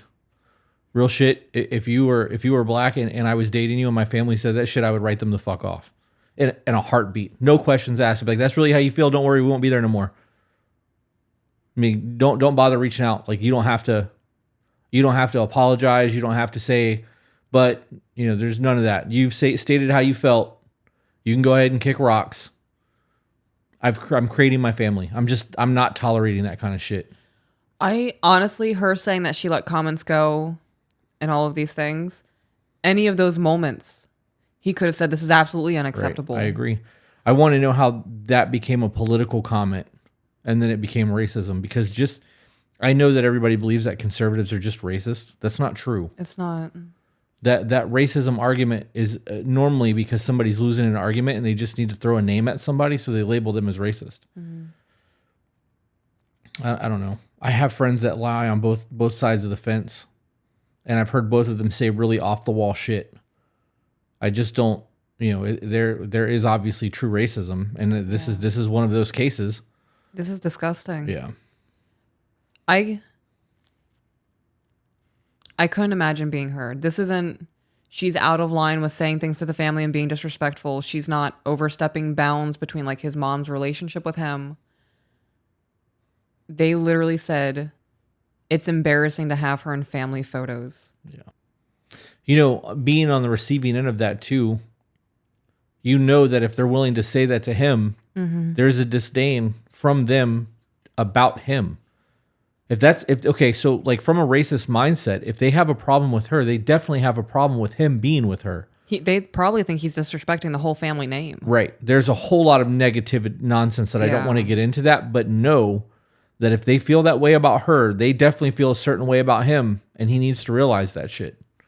Oh yeah, they're probably talking a lot of shit about him. Sure they are. Sure they are. I would not stand for this. Yeah. Very disparaging remarks about my race as well. It made me so nauseous and furious to know how they truly felt, but in my face, they were all smiles. It made me even more nauseous to know that my boyfriend allowed me to be in their presence and in their house, knowing full well how they really felt. Yeah, that would have been a problem for me too. Especially since this was an insecurity I had from the jump. They've been there for 3 years. They've been together for 3 years. Yeah. Yeah. Yeah, that would fuck me up. I'd be like, you knew this the whole time, and you allowed me to be in their home, knowing that I feel unsafe in situations like this. She didn't say she felt unsafe. She said she was insecure. When I feel insecure, I feel unsafe. I want to clarify that then. Okay. When I am in it, when I'm insecure, if I think that people are judging me or I am an outcast and I don't feel secure in a location, I don't feel safe. I want to go home. I want to be in a blanket. Would you say you feel vulnerable? Because there's a difference between not being safe and being uncomfortable. No, I would say I feel unsafe. It depends. It depends on the situation. I don't know. I guess in my mind, they're very extreme racists, and I'm imagining that they are... No, now I'm just really processing the situation. I go to very far extremes in my mind. Right, so. but being uncomfortable and having an insecurity is not the same thing as not being safe. This comes down to people redefining words and using them in a way that they're not intended because they can't think of the right word in the moment. I'm not saying that you can't do that, but last night I was watching a podcast because Zach sent me somebody, a podcaster that is actually pretty famous that I've never heard of. Right. And I'm watching his content. And one of the people that was talking to him kept saying the word violence. And then they got in the conversation of using words and the words being violent. And a word can't be violent. Violence isn't like a physical thing that happens to you or happens in general. Like you can violently kick a garbage can. It is a forceful action that has an impact. Words are not violent. They can be hateful. They can be a whole lot of other things, but violent is not one of them. Right. So when you say that you feel not safe in a moment that you're insecure, I can't put myself in that standpoint because just because I feel insecure is not a safety thing. I'm not worried about somebody punching me in the face because I'm insecure. You know what I mean? Like I might worry about somebody saying some hateful shit, or I might feel uncomfortable in the moment. Yeah. But that uncomfort and that discomfort is going to make my situational awareness a lot higher. I'm probably going to be stressed out, maybe fight or flight. But there's not a fear of violence happening to me in that moment because I just feel insecure. It's a different thing. I'm going to stand by that. There are moments where I'm insecure and I definitely feel unsafe. Like when I'm pumping gas at a gas station, if like a man approaches me, I'm insecure. I know I can't defend myself just with my hands. Well, that's not insecure though. That's fear that something could happen. And that's a very logical thing because of people getting grabbed at gas stations. That's not I mean, maybe it is an I am insecurity insecure about too, that but because I could be stronger. I could be taking self-defense classes. yeah. I could definitely be doing things to make myself feel more secure in my own protection when I'm by myself. Yeah, I don't know. I guess maybe to the root for you, it is an insecurity. I can't speak on like, I just personally can't relate to that. It doesn't add up to me. So if it doesn't make sense, then I guess vulnerable would be the word in this context. That absolutely makes sense. That because insecurity and vulnerability, like that absolutely correlates to me. Like I totally get that. But I don't know. I think that a safety thing is a very different, I don't know. Anyways. It could also just be past experiences and traumas that I've had. Right. With those two things intertwined. I'm not saying that you can't feel that way or that it's not accurate. I'm saying that my brain doesn't make that add up. Right. And if that's truly how you feel, it's truly how you feel. I'm not trying to change that. But if you're just using the terminology because that's the terminology you've picked, right, it's different. So I guess I'm trying to understand. Is really what it comes down to. I'm not trying to use it as like a blanket statement. Okay.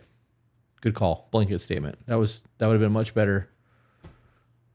That'd have been so much easier to say than all of that. Words matter. They do. How you talk to people fucking matters. Like, yeah.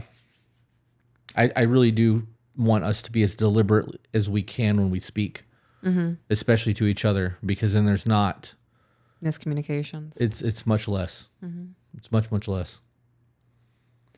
You know, so I know you get frustrated at times when I speak because I take long pauses before I articulate myself. And it's a lot of editing in the background, so it prolongs your screen time in front of the computer. That doesn't bother me anymore unless we're live. Yeah. Or on a call. I do that so I don't say shit out of the side of my neck like a blanket statement. Right. I get that. It makes sense. And it's actually good. It's way better than saying Yeah. I have to cut a lot of those. I never dated outside of my race, and being in the deep south, I was genuinely worried about it. You should be. I mean, I guess maybe you shouldn't be, but things have changed since I was a kid. You know, in the 80s, things were very different than they are now. And I feel like my generation, because I'm in my 40s, my generation is a lot more accepting of that than my parents' generation was. Right. So, I mean, they're young. They're in their 20s. My kids are in their 20s. So, like, parents my age don't give a shit. We really don't. Like, I know that there are still racists out there. That's not something that's ever going to go away. It's all over the planet. People experience that. Right. But it's stereotypes and stupid shit. I don't know. I guess maybe that might be irrelevant. I get it, though. That's why I said that in that situation, I would be unsafe, especially being in the deep south. If I found out that the whole family was racist and saying shit about me, I would be concerned. Like, at what point? I don't know. Like I said, my thoughts go to extremes, and I think I prepare for the worst in people. He assured me time and time again I was wanted and accepted, but I feel like he chose them over me. I feel like you did too. He chose their approval over my safety and mental health, and I told him that. See, I'm hung up on the safety thing. If none of them ever attacked you and they were perfectly polite, other than like backhanded political comments, you were never in danger. Unless you were in danger, you were by definition safe. Because they're opposites of each other. Right. You may not feel emotionally secure, but being safe and emotionally secure are two different things. Like, There's an emotional safety. yeah, I don't know. If I didn't feel emotionally safe with you, I don't think I could be with you. But okay. So if she can't feel emotionally safe around his family, Then she shouldn't have been going over there. right, but she didn't know any of that was happening. She had that insecurity though. She was afraid of that being the case. Right, and she had those little inklings. And, Right. And they were making sideways comments and fucking being inappropriate. Yeah. So in that scenario, by her going there, if she felt like she was not emotionally safe, going into those moments, making her feel insecure in the moment and having all those problems, I could see why she would feel in danger. But I just don't know. I think that people need to be very deliberate with what they're talking about. And saying that you don't feel safe because you're insecure, I don't see insecure as like a fear of violence or danger, or like Danger Will Robinson. You know what I mean? Like Danger Will Robinson. And insecurity to me is one of those things that I feel that makes me feel fucked up about me. Like I am insecure about my weight. Being insecure about my weight, I'm not in fear of my safety unless I'm like morbidly obese. Right. But then I'm not insecure about my weight because I'm fat. I'm insecure about, or you know what I mean? Like that fear is a heart attack, not me Right. being chunky. Yeah. And I'm sure that there's going to be people correcting that. Actually, you know what? Let me look up the definition of insecure. Okay. I'm going to fact check myself in real time so that nobody can fucking say anything. I think it's because it has to do with the fact that they're racist. Okay. Insecure is an adjective. Not firmly fixed, liable to give way or break, an insecure footbridge. Of a person, not confident or assured, uncertain or anxious. Right. So insecurity can cause anxiousness, Well, she was unsure. but that's not a thing that can give way unless she's on a footbridge and it's unsecure, insecure on a footbridge because the footbridge could give out. Right. That could create danger. I could be afraid in that moment. That makes sense because you're on a rickety ass bridge. You have no idea if that wood's going to hold. Yeah. And that definition, I can understand it, but that's not what we're talking about in terms of this scenario because we're talking about it in terms of an object instead of a person. And definition 2 says of a person. Right. Google safety. The condition of being safe from undergoing or causing hurt, injury, or loss. And the second one is a device, as on a weapon or machine. That's irrelevant. So your safety is a condition, the condition of being safe from undergoing or causing hurt, injury, or loss. Right. So by definition, none of that adds up to me. Well, it doesn't specify like physical hurt. It could just be emotional hurt. It could be even with the insecurity, the unsure, the anxious. If she's unsure that they're accepting of her, unsure that they're not going to be racist about her towards him, it could be jeopardizing her emotional safety. The problem, okay, so back to the podcast. Okay. The problem is I'm never going to understand that. We just had an off-camera conversation because she's trying to help relay this, and I don't need to have that whole long fucking drawn-out thing to you guys. The problem that I have with that is I don't see the fear in that. Right. Because if you don't like me, I don't give a fuck. It's not going to hurt my feelings if somebody's like, I don't like that guy. Right. That's a you problem. And I believe that.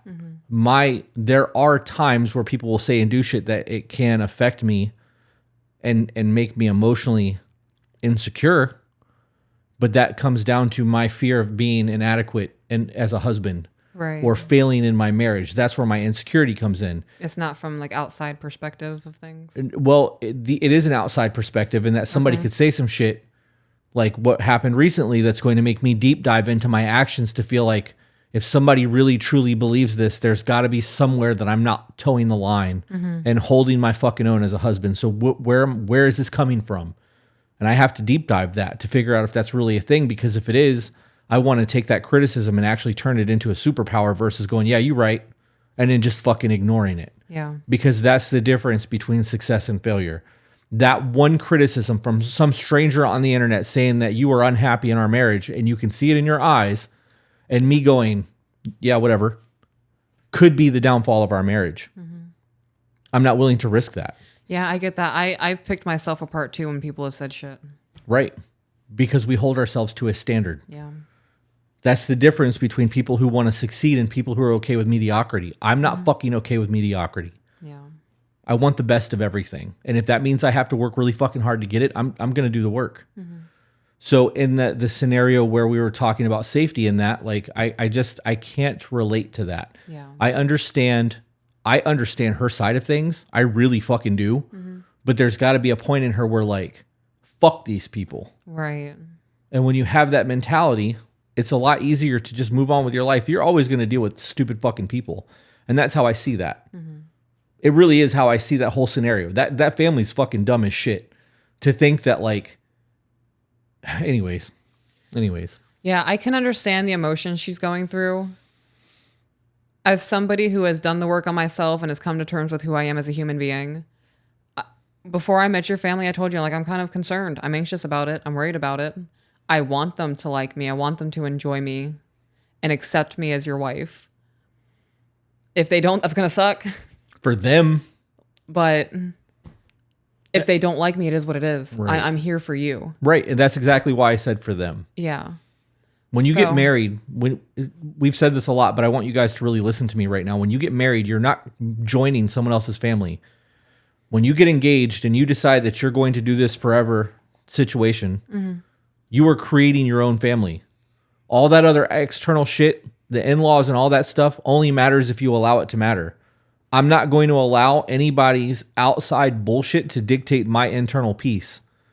And us having the relationship that we have solidifies my internal peace. That external drama is not fucking coming around for me. I'm not doing that. Nope. So it would have been real bad for them if they were like, we don't like her. I'd be like, cool, I'll send you a Christmas card.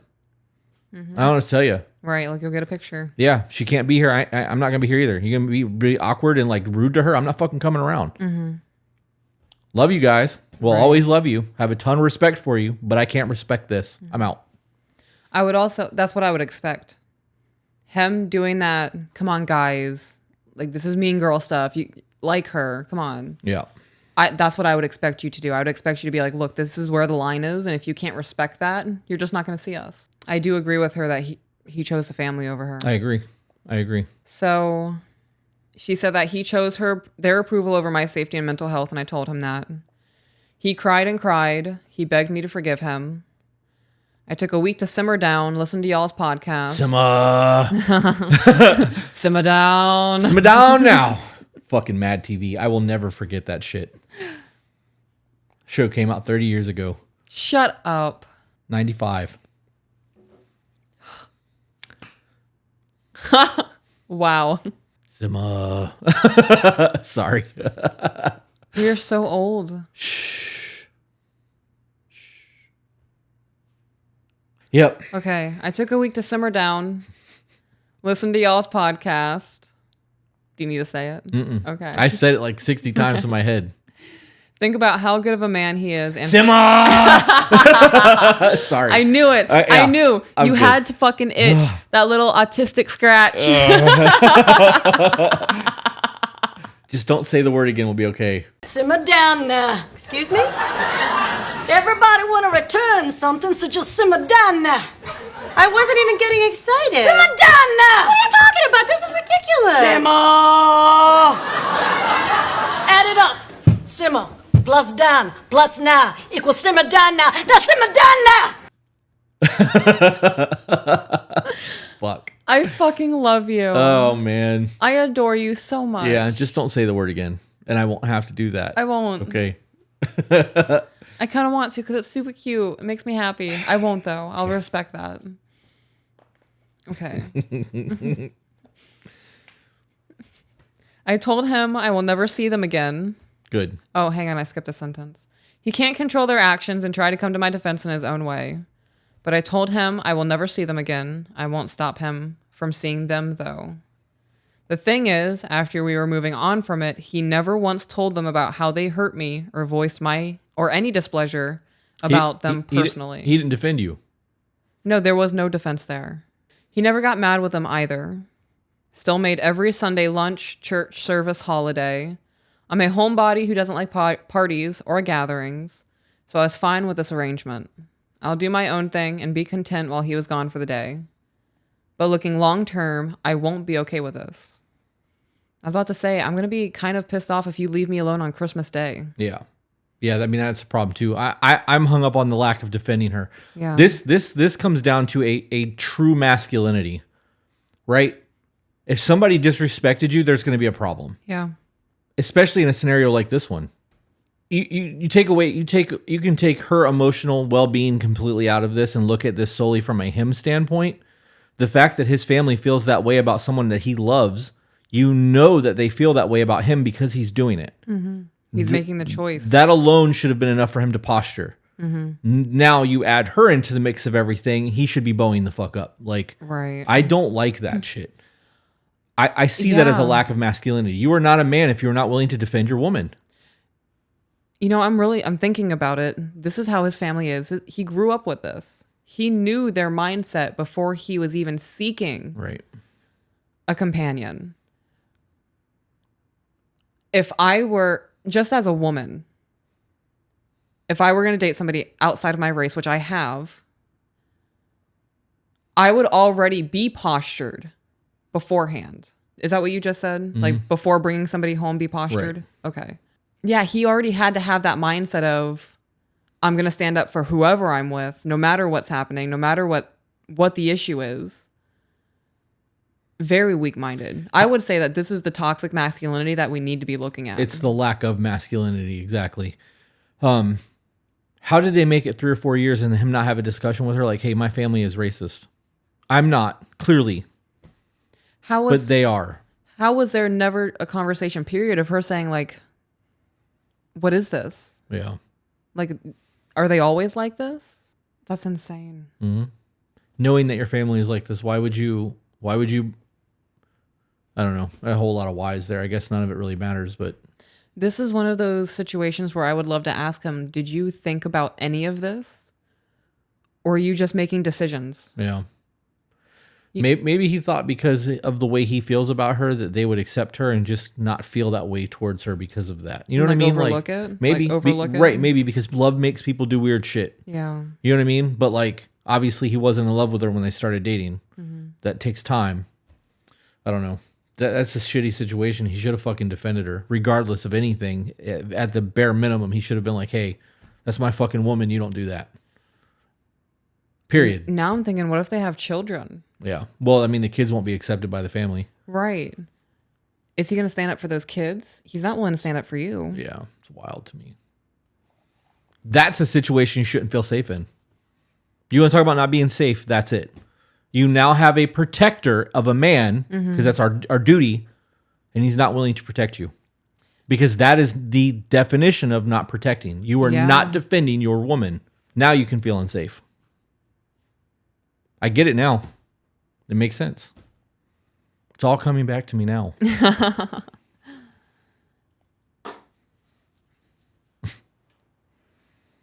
Oh. Wah, wah, wah. I was going to be like, here, baby, I got you. I thought you were going to be like, oh, yeah? No. I love that I'm so chaotic, you never know what's going to happen. Yeah, you don't. I don't know. I know that I'm trying to give you things and eating it. So, I mean, it could have been payback. Who knows? You know that song? She's unbelievable. Oh, yeah. She's unpredictable. Oh.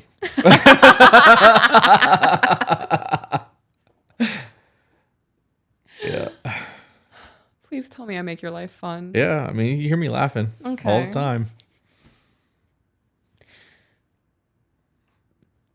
There's a truth in every joke, though. So, elaborate on that one, please. On which one? Oh. It was just a good joke. Okay. Oh, man. When I become his wife, I won't be okay with this. When I become a mother, I won't be okay with this. Nope. We are Shouldn't both be okay with it now. Yeah. We are both. He shouldn't be okay with it now, to be clear. Sorry. I'm good. Okay. Uh, Oh, yeah. I'm really trying to filter myself so we don't get demonetized. We are both young and don't want marriage right now. We're good with that. Neither of us have children and we're still in school. So it's not something we're looking to do now. But when we do get married, I don't want him to have contact with his family. do you think that you're actually going to get married? Because you just said that both of you don't want it right now. Right. Is that something you really even want, period? But you're 3 years in. This is a huge fucking problem. Mm-hmm. And if you have kids together and that's something that you actually want, because you may want kids, you know that other side of the family is either going to completely shun them or try to take them under their wing, and you're going to know that this happened forever. Yeah. And you're going to question all of it. Slippery, slippery slopes. I'm very uncomfortable with this whole situation. She goes on to ask, is that bad? No. No, I don't think that's bad. I would shelter my children from that. Children come into the world so pure and innocent, untainted by just the awfulness that oozes from humanity. Mm-hmm. I do not want their first experiences as cognitive human beings being racism. And that should be his focus as well. The question is if you guys actually had kids, would he be wanting to bring them around? Would he have enough common sense to not do that? Because he didn't have enough common sense to not bring you over there knowing that they were racists. I'm going to be honest. I think grandma would push, let me see the grandbabies. Let me be grandma. Probably, because it's different when it's your bloodline. And he's going to give in. Yeah, maybe. Oh man, that would be even worse if they're doting on the grandchildren and then they witness the racism towards their mother and don't understand because they came from their mother. Yeah. Oh man. Yeah, you guys got a lot of conversations that need to happen. This email's making me very emotional. Yeah. Okay. I don't want to give him an ultimatum now as we're not even married, but I also don't want to wait until we are married to have the you can't associate with them conversation. Because what if he chooses them? Wouldn't you rather find that out now instead of wasting 2 or 3 more years and then trying to get married and finding out then and wasting 6 years of your fucking life? This conversation needs to happen sooner than later. It needs to happen as soon as you hear this. Yeah. You need to start planning the way you're going to approach this and have it happen as soon as possible. Mm-hmm. No excuses of he worked late, he had a grumpy day, he's going through it. Yep. I've asked out 8+ years of valuable dating experience and time.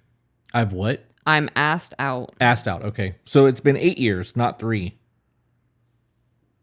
Well, I don't know. She said 3 early in the email, didn't she? She said, we've been dating for 3 years now. Right.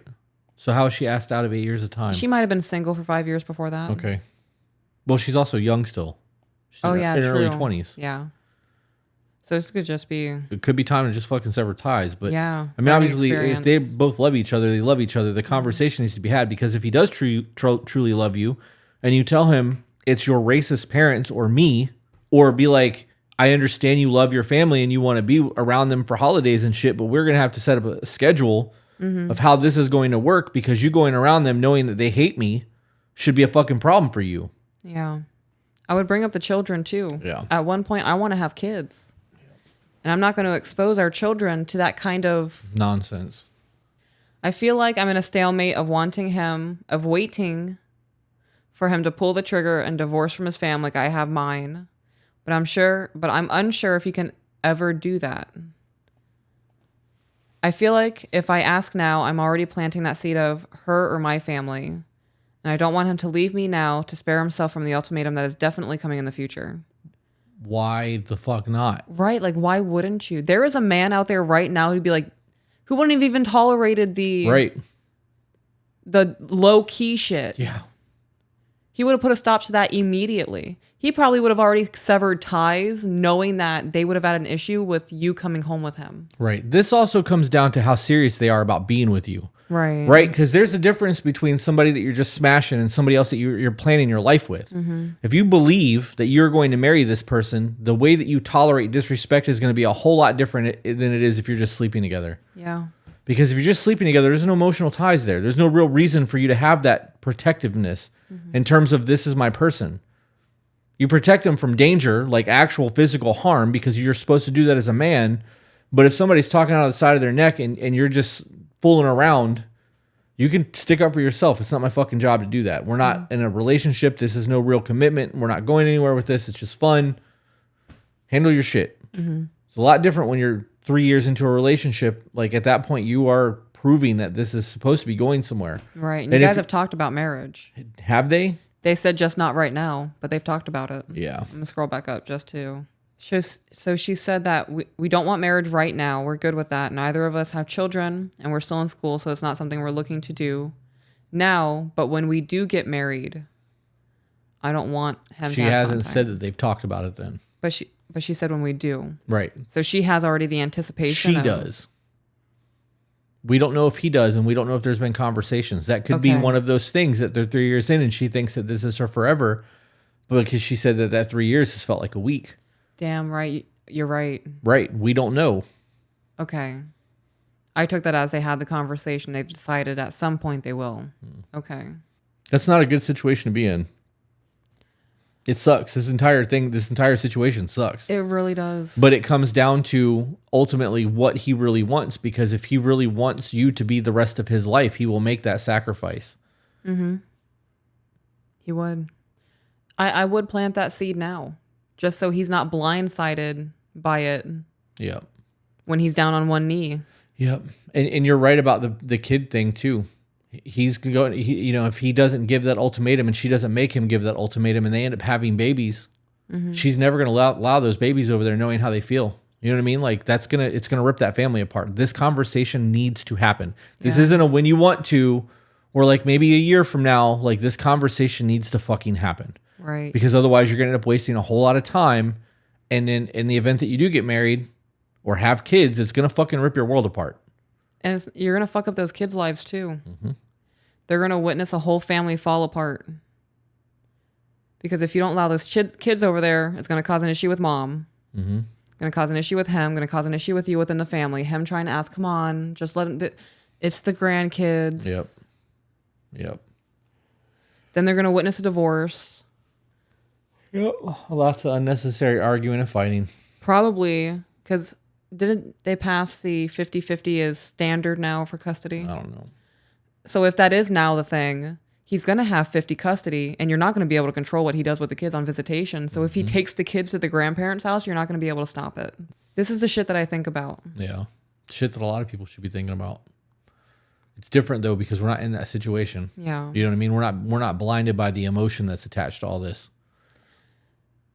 And by the emotion, I mean they're obviously in love with each other, and if they are, that definitely clouds things. Yes, it does.